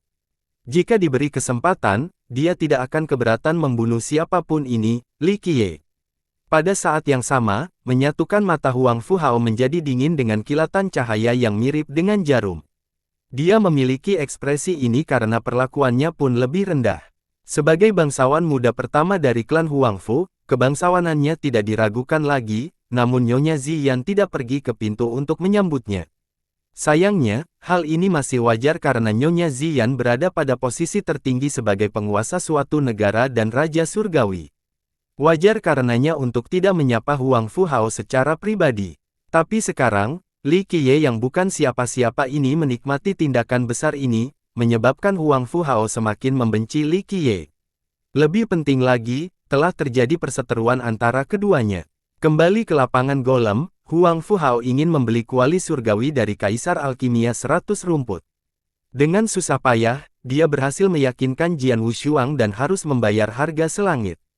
Dia berpikir bahwa dia akan mampu memiliki kuali tersebut, namun siapa sangka bahwa Li Qiye akan menawar lebih tinggi lagi dan membayar beberapa kali lipat harganya, menenggelamkan impian indahnya untuk memiliki kuali tersebut. Dia ingin membunuh Li Qiye karena kebencian ini karena kuali itu sangat langka. Ini adalah kesempatannya untuk lebih dekat dengan keluarga kerajaan-kerajaan alkimia serta sepupu kecilnya yang licik, Ming Yexue.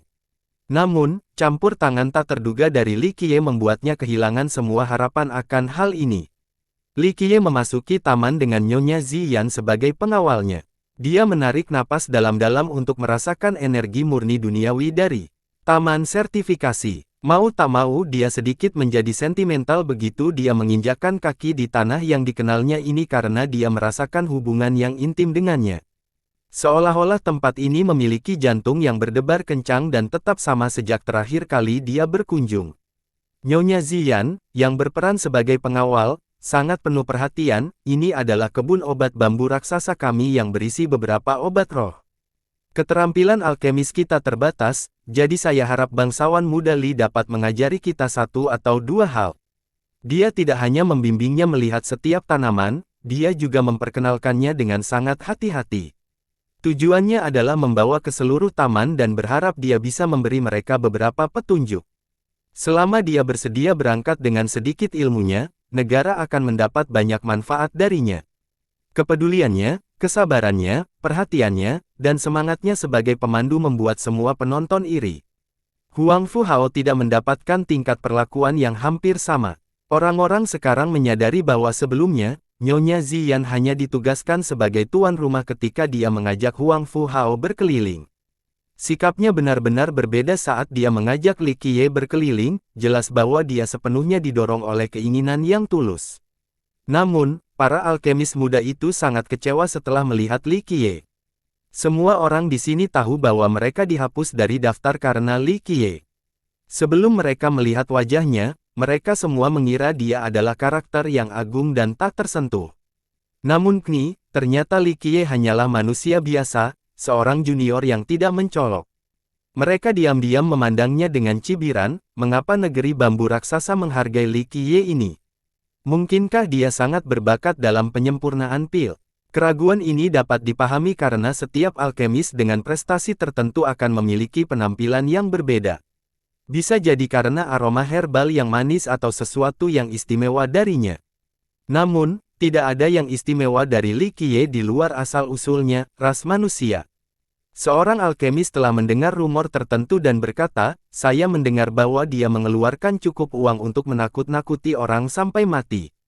Seorang alkemis muda yang tidak yakin diilhami dan berkata, apa yang menjadi kaya dengan masalah ini? Negeri bambu raksasa sedang mencari seorang alkemis, bukan dukungan finansial.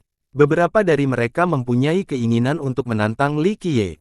Mereka tidak percaya bahwa manusia nakal biasa ini lebih baik dari mereka. Namun, karena takut dengan aura kekalahan Nyonya Ziyan, mereka tidak berani maju.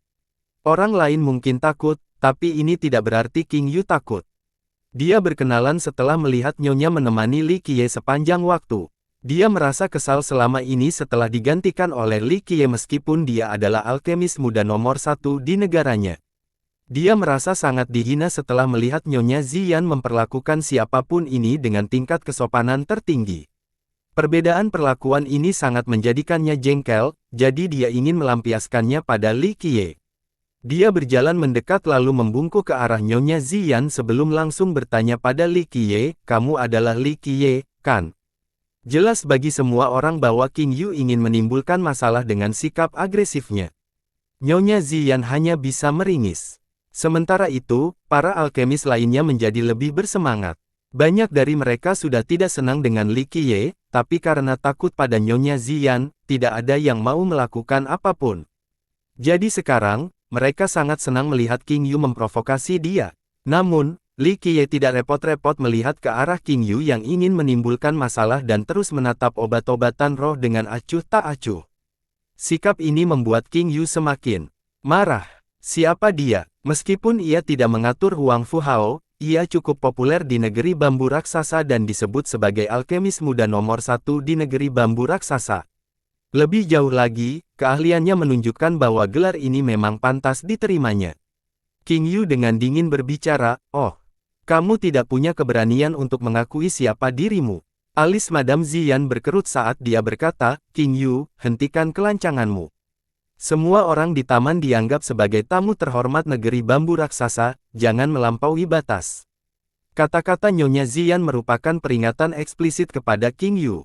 Meskipun klan Qing cukup besar di negara ini, dan terkadang, bahkan istana kekaisaran memerlukan keberadaannya, Nyonya Ziyan tahu dengan jelas siapa yang lebih penting antara Li Qiye dan King Yu. Bahkan seluruh klan Qing tidak sebanding dengan Li Qiye. Nyonya itu adalah Raja Iblis di seluruh negeri, jadi dia memberikan rasa hormat bahkan ketika menunjukkan tanda-tanda kemarahan. Hati semua orang berdebar setelah mendengarnya, aura kejayaannya tidak dapat dihentikan. Orang lain yang ingin menantang Li Qiye juga tidak memiliki kepercayaan diri yang sama seperti King Yu, sehingga mereka berdiri di samping untuk menonton. Huang Fu Hao juga memotret di tepi lapangan karena dia ingin melihat apa yang bisa dilakukan Li Qiye. Dia akan menguji Li Qiye, tapi dia sangat senang melihat King Yu mencobanya terlebih dahulu. Pada saat yang sama, Nyonya Ziyan, yang memancarkan aura pemerintahannya, menyebabkan King Yu menjadi gelisah. Keberpihakannya yang jelas pada Li Qiye membuatnya semakin kesal. Dia menarik napas dalam-dalam dan menenangkan pikiran sebelum menggigit dan memutuskan untuk mengambil risiko. Dia tidak percaya bahwa posisi klan Qing di negeri bambu raksasa tidak sebesar siapapun ini. Meskipun dia tahu bahwa tindakannya berdampak pada prestise Nyonya Ziyan, dia sangat percaya pada pengaruh klan Qing. Dia yakin masalah ini pada akhirnya tidak akan menjadi masalah besar. Dia mempersiapkan diri dan meletakkan kedua tangannya untuk membungkuk ke arah Nyonya sebelum berbicara dengan tegas, "Yang mulia, Anda adalah penguasa negara kami dan saya tidak bermaksud menyakiti perasaan Anda. Namun, saya juga seorang alkemis yang mengikuti aturan tertentu. Jika Li Qiye berpartisipasi dan mewakili negara kita pada konferensi tersebut, ini berarti bahwa dia adalah alkemis muda paling unggul di Giant Bambu dan hanya dia sendiri yang memenuhi syarat untuk berpartisipasi. Saya tidak mengambil keputusan Yang Mulia. Yang Mulia bijaksana dan brilian, jadi pilihan ini tentu saja tidak salah. Namun, sebagai seorang alkemis, jika Li Qiye adalah orang nomor 1, maka saya ingin menantangnya untuk melihat apakah dia memenuhi syarat untuk menjadi kandidat kita atau tidak." Nyonya Ziyan meringis dan memperdalam nada bicaranya, "Keahlian mendefinisikan bangsawan muda Li sungguh sempurna, semua raja telah menyaksikan kemampuan penyempurnaan pil tertingginya." King Yu dengan cepat berkata, "Saya percaya Yang Mulia dan semua Raja Iblis." Namun, sebagai seorang alkemis yang berbicara atas nama berdiskusi dan memahami seni meyakinkan adalah hal yang seharusnya. Terlebih lagi, Li Qiye ada di sini untuk mewakili negara kita, jadi setiap orang harus melihat Dao yang membuktikan miliknya dengan mata kepala sendiri. Bagaimana menurut Anda, Yang Mulia? Semua alkemis lainnya berteriak, "Ya, Yang Mulia." Jika Dao menguraikan Li Qiye tidak ada bandingannya, biarkan dia memperluas wawasan kita. Wajar jika orang-orang yang tidak puas mendukung King Yu. Ini adalah kesempatan mereka untuk mengungkapkan ketidakpuasan mereka tanpa benar-benar menyinggung prestise kekuasaan Nyonya Ziyan. Mata Nyonya Ziyan menjadi serius setelah melihat penolakan King Yu untuk menyerah. Tidak sulit baginya untuk mengusirnya, tapi dia masih ingin melihat bagaimana Li Qiye ingin menghadapi situasi ini. Li Qiye berhenti memandangi tanaman roh dan melirik ke arah King Yu. Dia tersenyum dan berkata, "Ah, Anda ingin menantang Dao, menegaskan saya. Nyala api menyala di hati King Yu setelah melihat sikap Li Qiye. Dia mencoba yang terbaik untuk menahan amarahnya dan dengan dingin berkata, benar. Saya ingin menantang Dao, meyakinkan Anda untuk melihat apakah Anda memenuhi persyaratan untuk berpartisipasi dalam konferensi atau tidak. Dia sangat percaya diri karena dia tidak percaya orang seperti Li Qiye lebih baik darinya. Bagaimanapun, alkemis nomor 1 di negeri bambu raksasa harusnya percaya diri dengan kemampuannya sendiri. Nyonya Ziyan tidak senang dengan keagresifan King Yu, jadi dia mengerutkan keningnya dan berkata, King Yu, bagaimana kamu ingin menantang bangsawan muda Li? Penyempurnaan pil. King Yu menjawab, penuh percaya diri, kami akan bertaruh pada keterampilan pemurnian pil kami, dan pemenang dapat melakukan apapun yang dia inginkan. Saya akan menerima taruhan apapun yang Anda buat, jadi jika Anda cukup percaya diri dan ingin menghancurkan nyawa Anda, saya juga akan mengenangnya. Yang kalah harus mengisi sumber api kuali mereka. Kata-kata ini mengejutkan semua orang. Para alkemis mungkin menyelesaikan keluhan mereka dengan mengecewakan, tetapi berdampak buruk pada nyawa mereka dan menyulut sumber api mereka sendiri adalah hal yang terlalu serius. Secara umum, kecuali jika itu adalah gangguan yang tidak dapat didamaikan, tidak ada yang akan membuat taruhan karena itu terlalu serius. Taruhan tersebut tidak hanya akan merenggut nyawa lawan, tetapi juga akan mempermalukan mereka. Sebuah kuali adalah teman seumur hidup bagi seorang alkemis, jadi membunuh dirinya sendiri menggunakan sumber api mereka sendiri adalah cara yang sangat tinggi dan jauh lebih brutal daripada kematian biasa. Ekspresi Nyonya Ziyan pun merosot setelah mendengarnya. Dia bisa memahami keinginan King Yu untuk menantang Li Qiye.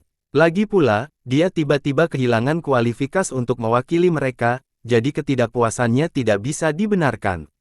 Sebuah tantangan sederhana bisa ditoleransi, tapi sekarang, itu bukan hanya sebuah tantangan karena tujuan King Yu adalah untuk mempermalukan Li Qiye.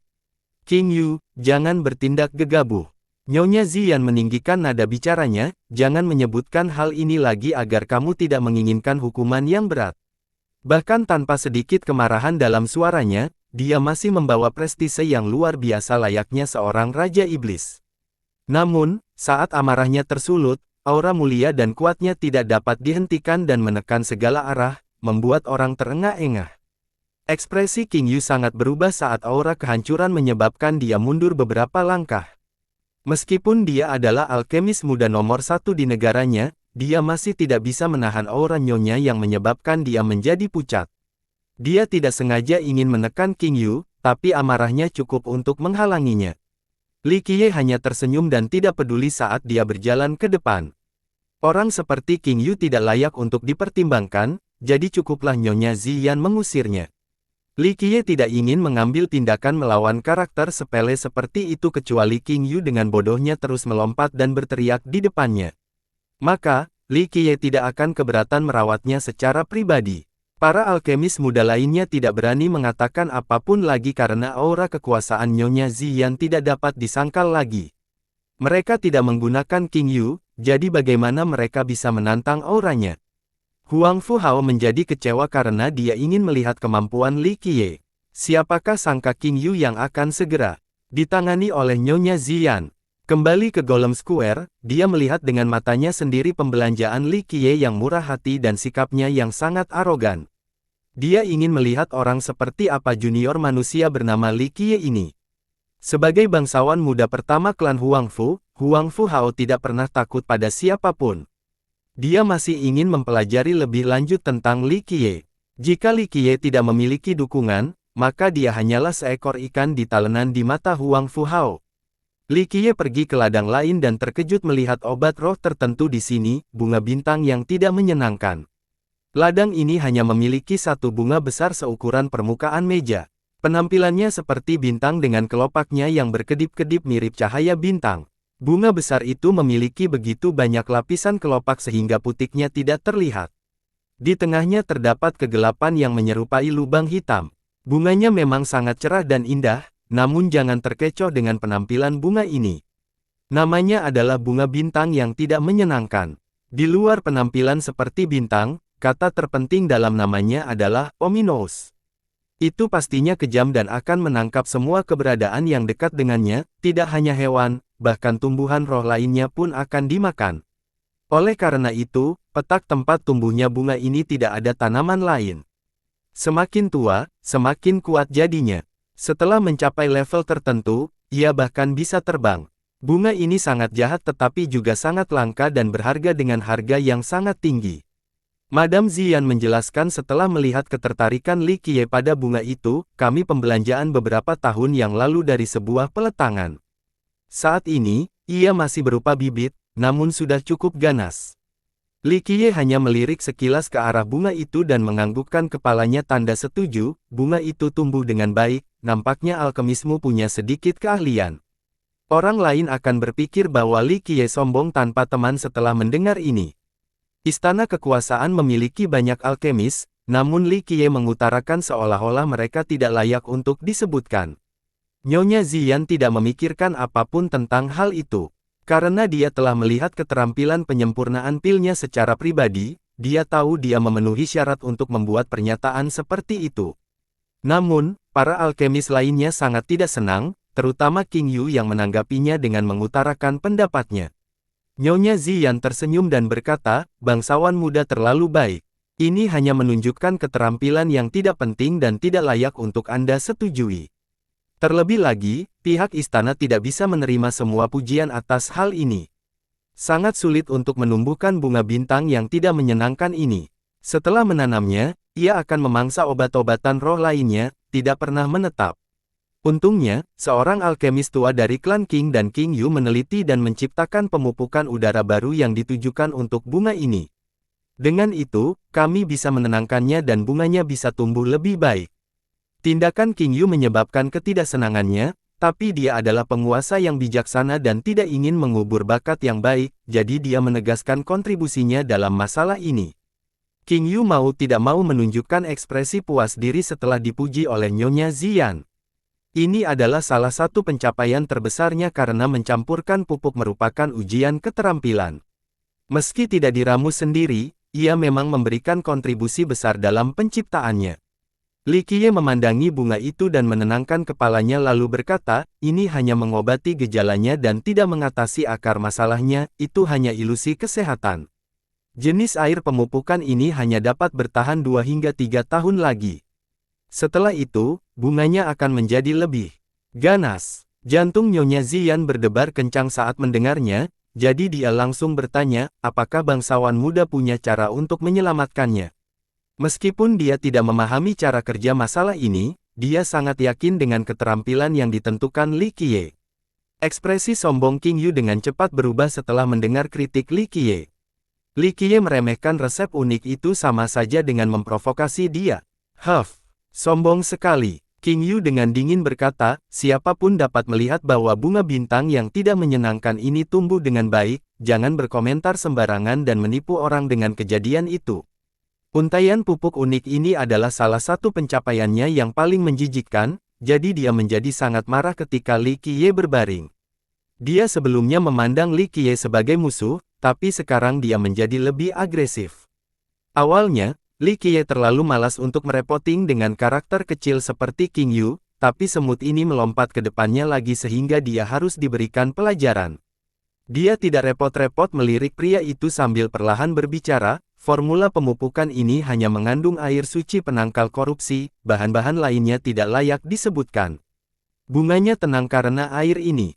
King Yu terkejut ketika Li Qiye dengan cepat mengungkapkan inti dari formula rahasianya, namun dia pulih dengan sangat cepat. Mungkin Li Qiye hanya beruntung dan menebak dengan benar. King Yu dengan dingin berbicara, jadi apa? Bunga bintang yang tidak menyenangkan pada dasarnya bersifat ganas, tetapi hal ini disebabkan oleh lingkungannya. Biasanya tumbuh di alam bawah dan berbahaya sehingga mempunyai kecenderungan ganas. Secara kebetulan, air suci penangkal korupsi mampu menghalau aura jahat dari tumbuhan roh tersebut. Dengan menghilangkan dorongan jahat dari bunga serta merawatnya dengan pupuk ini sehingga dapat memiliki lingkungan tumbuh yang lebih baik, hal ini akan menjadikannya menjadi tenang. Seiring berjalannya waktu, sifat jahatnya akan terhapus, dan suatu hari, ia akan menjadi bunga dewa. Meskipun King Yu dan Li Qiye adalah musuh, harus dikatakan bahwa King Yu memang sedikit mampu dengan pengetahuan mengenai Dao yang kuat. Yang Noble King, kamu pasti pantas disebut sebagai alkemis nomor 1 di negeri bambu raksasa. Solusi ini sungguh luar biasa. Setelah mendengar apa yang dikatakan King Yu, banyak alkemis di sekitarnya tidak bisa menyuarakan pujian mereka. Sungguh luar biasa, bisa menggunakan pupuk ini untuk mengubah kebiasaan jahat bunga ini. Selama kita terus menggunakannya, seiring berjalannya waktu, bunga ganas ini akan berubah menjadi bunga dewa. Alkemis muda lainnya tidak bisa tidak menikmati metode King Yu. Nyonya Ziyan bukanlah seorang alkemis, tapi sebelumnya, dia juga menghargai solusi King Yu. Dia memberitahu Li Qiye, pupuk King Yu memang efektif. Sejak bunga bintang yang tidak diperlakukan di dekatnya, ia banyak berubah dan menjadi sangat jinak sambil menunjukkan pertumbuhan yang luar biasa. Li Qiye memandang King Yu dan tersenyum, ini hanya ilusi. Air suci penangkal korupsi memiliki efek menghilangkan kejahatan dari obat-obatan roh biasa, tapi apa itu bunga bintang yang tidak menyenangkan? Ini adalah untaian yang sangat berharga dan langka yang memiliki kesadarannya sendiri. Air tidak akan mampu menghilangkan kejahatan di dalamnya. Faktanya, itu hanya akan bertindak sebagai nutrisi tertinggi bagi bunga. Li Qiye dengan acuh tak acuh melanjutkan, bunga bintang kecil yang tidak menyenangkan akan tumbuh sangat cepat dengan air suci, jadi mengapa ia perlu menangkap mangsa lain ketika air yang sangat bergizi ini diberikan langsung padanya? Ia hanya berpura-pura patuh karena tidak ada alasan untuk tidak melakukannya. Bagaimana bisa seorang alkemis berbicara omong kosong seperti itu? King Yu dengan dingin tersenyum, semua orang tahu tentang efek pencegahan jahat dari air suci, jadi nutrisi yang tidak masuk akal ini.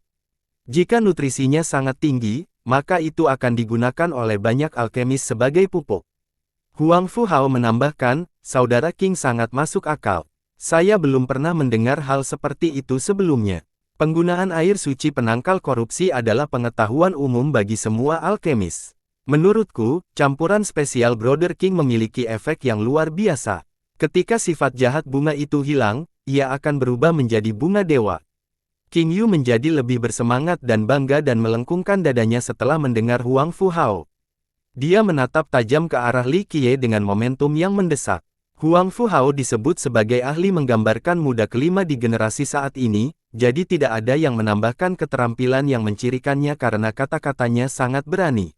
Jadi, ketika Huang Fu Hao menyuarakan dukungannya untuk King Yu, semua alkemis yang menyaksikannya memandang ke arah Li Qiye. Banyak dari mereka yang tidak senang berada di sini, jadi rentetan serangan datang tepat setelah komentar Huang Fu Hao, menjadi ahli dalam pemurnian pil tidak berarti Anda tahu cara menanam. Dao dibedakan dipisahkan menjadi hal-hal ini karena suatu alasan. Jika Anda tidak pandai membudidayakan tanaman, jangan katakan hal yang tidak masuk akal dan mencoba menghancurkan reputasi orang lain. Alkemis lain mencibir, itu benar, semua orang tahu bahwa air suci dimaksudkan untuk mengusir kejahatan, jadi penerapannya oleh bangsawan muda King Yu untuk menumbuhkan bunga bintang yang tidak menyenangkan adalah sempurna. Ini adalah formula yang luar biasa. Satu lagi yang menyerang Li Qiye secara verbal, tidak cukup hanya mengetahui dasar-dasarnya. Akan sangat mengarahkan jika membiarkan orang seperti ini menyetujui konferensi yang menentukan. Sampah totalnya. Pada saat ini, King Yu menjadi berani dan dengan dingin menatap Li Qiye, jika kamu tidak mempunyai bukti, maka jangan berbicara omong kosong. Li Qiye, kata-katamu sebelumnya adalah pencemaran nama baik terang-terangan terhadap reputasi klan Kingku. Belum terlambat bagi Anda untuk meminta maaf. Jika tidak, klanku tidak akan berbohong kepada seseorang yang mencoba menodai reputasi kita sebagai orang jahat. Sebelumnya, King Yu ditekan oleh aura kekalahan Madame Ziyan dan tidak bisa melakukan apa-apa, tapi sekarang, dia menjadi lebih agresif setelah memanfaatkan kelemahan Li Qiye. Dia tidak akan pernah melepaskan kesempatan langka ini dan akan memanfaatkan kesempatan ini untuk melakukan serangan balik. Dia tidak akan pernah melepaskannya sampai dia benar-benar mengalahkan Li Qiye. Jika keadaan memungkinkan, dia bahkan akan membunuh Li Qiye. Pada saat ini, Huang Fu Hao berbicara, Dao karakteristiknya adalah studi yang serius, jadi seseorang harus berperilaku hati-hati. Jangan mengucapkan kata-kata sembarangan tanpa berpikir. Status dan prestise Huang Fu Hao sangat bagus. Pertunjukan solidaritasnya tidak hanya membuat King Yu lebih berani, bahkan menyebabkan para alkemis lain yang awalnya tidak senang dengan Li Qiye ingin menantangnya. Li Qiye kini diserang oleh kerumunan orang, menyebabkan alis Madame Ziyan berkerut. Bagaimana mungkin dia tidak mengerti apa yang King Yu, Huang Fuhao, dan alkemis muda lainnya coba lakukan. Dia ingin mendukung Li Qiye, tapi dia menggantikan lengan bajunya untuk memberi isyarat agar dia tidak melakukannya. Dia tersenyum dan berkata, kata-kataku adalah bukti. Kata-katamu apakah buktinya? King Yu mencibir dan berkata, pencemaran nama baikmu yang tidak bertanggung jawab adalah buktinya. Bunga bintang yang tidak menyenangkan ini sekarang tidak berbahaya berkat untayan. Pemupukan unik klan King telah berkembang di sini selama beberapa tahun. Dan bukan saja ia tumbuh dengan kecepatan yang luar biasa, ia bahkan tidak membahayakan seekor lalat pun. Semua ini adalah bukti bahwa bunga bintang yang tidak menyenangkan telah menghilangkan sifat jahatnya dan perlahan-lahan tumbuh menjadi bunga dewa. Jadi sekarang, bagaimana kamu bisa mengatakan bahwa bunga itu masih sama? Anda iri dengan perpaduan unik klan King kami dan ingin menghancurkan reputasi kami. Jika kamu tidak menjelaskannya, klan King kami tidak akan melepaskanmu begitu saja. Pada titik ini, King Yu mendekati Li Qiye dengan momentum yang menakutkan, ingin mendorongnya hingga ke tepian. Ini benar. Dengan dukungan Huang Fuhao, semua alkemis lainnya dengan cepat ikut serta. Salah satu dari mereka berkata, bahkan tanpa pengetahuan yang paling umum namun kamu masih berani melontarkan omong kosong arogan dan mencemarkan nama baik klan King. Orang penjahat seperti ini harus dihukum. Li Qiye hanya tersenyum dan tidak keberatan jika brigade tersebut mencapnya.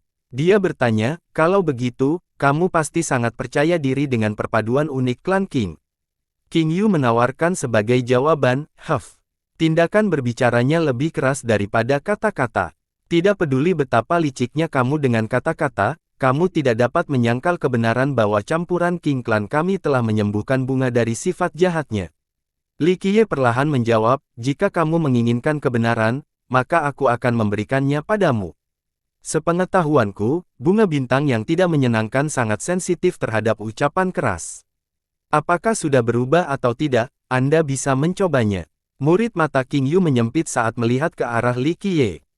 Dia dengan datar berkata, sekarang, pembaruan net from novel INGOM. Li Qiye tersenyum dan bertepuk tangan ke udara ke depan dan ke belakang untuk mengatakan, sejauh yang saya tahu, ini adalah kasusnya, tapi saya menyarankan agar Anda tidak mencobanya karena itu tidak akan berakhir dengan baik. Benarkah? King Yu dengan dingin mencibir sambil menatap Li Qiye, karena kamu mengatakan seperti itu, aku ingin mencobanya lebih jauh lagi. Apa yang akan Anda lakukan jika metode Anda gagal? King Yu jelas tidak ingin membiarkan ini terjadi sampai Li Qiye menerima kekalahan. Apa yang ingin kamu lakukan? Li Qiye menjawab sambil tersenyum. King Yu menyarankan sambil memikirkan, sederhana sekali, akan sama seperti sebelumnya. Jika kamu benar-benar mengenai hal itu sebagai sebuah akting, maka aku pantas mati karena diserang oleh bunga itu karena ilmu yang menjaminku tidak mencukupi. Namun, jika Anda salah, Anda tidak hanya menodai reputasi kami, Anda juga menyebabkan masalah dan kontaminasi nama baik yang tidak berdasar, jadi Anda harus memberi makan diri Anda sendiri ke sumber api kuali Anda. Ekspresi Nyonya Ziyan merosot setelah mendengar ini. Pendekatan King Yu terlalu berlebihan, terlihat jelas bahwa dia ingin membunuh Li Qiye. Semua alkemis lainnya menahan napas untuk mengantisipasi. Ini adalah pertaruhan hidup atau mati dan bukan sesuatu yang bisa ditertawakan. Meskipun banyak di antara mereka yang tidak menyukai Li Qiye, hal itu tidak sampai pada titik di mana mereka mengharapkan kematian di atas dirinya. Mereka tidak mengatakan apapun untuk menyulut api ekarang karena King Yu menyuarakan keinginannya untuk membunuh Li Qiye. Sementara itu, setelah menyuarakan dukungannya, Huang Fuhao hanya tersenyum sambil dengan tenang melihat apa yang terjadi di dekatnya. Jika perlu, dia akan ikut campur lagi untuk mengipasi api. Li Qiye menaikkan matanya dan tersenyum melihat upaya berulang kali King Yu yang ingin membunuhnya. Orang-orang yang akrab dengan Li Qiye akan bergidik ketakutan karena persekutuan ini. Berarti bahwa Li Qiye bermaksud membunuh. Li Qiye tersenyum dan mengayunkan tangannya untuk berkata, saya khawatir itu tidak baik. Menurut pendapatku, Bunga bintang yang tidak menyenangkan ini telah berkembang dengan sangat baik dan mungkin akan merenggut nyawamu jika ini menjadi buruk. Hahaha, aku harus berterima kasih atas perhatianmu. King Yu mencibir, tetapi tidak perlu, saya percaya perpaduan unik klan King saya. Jika kamu takut mati, katakan saja. Belum terlambat untuk berlutut dan meminta maaf. Ini masih jauh lebih baik daripada kehilangan nyawamu. Bersambung.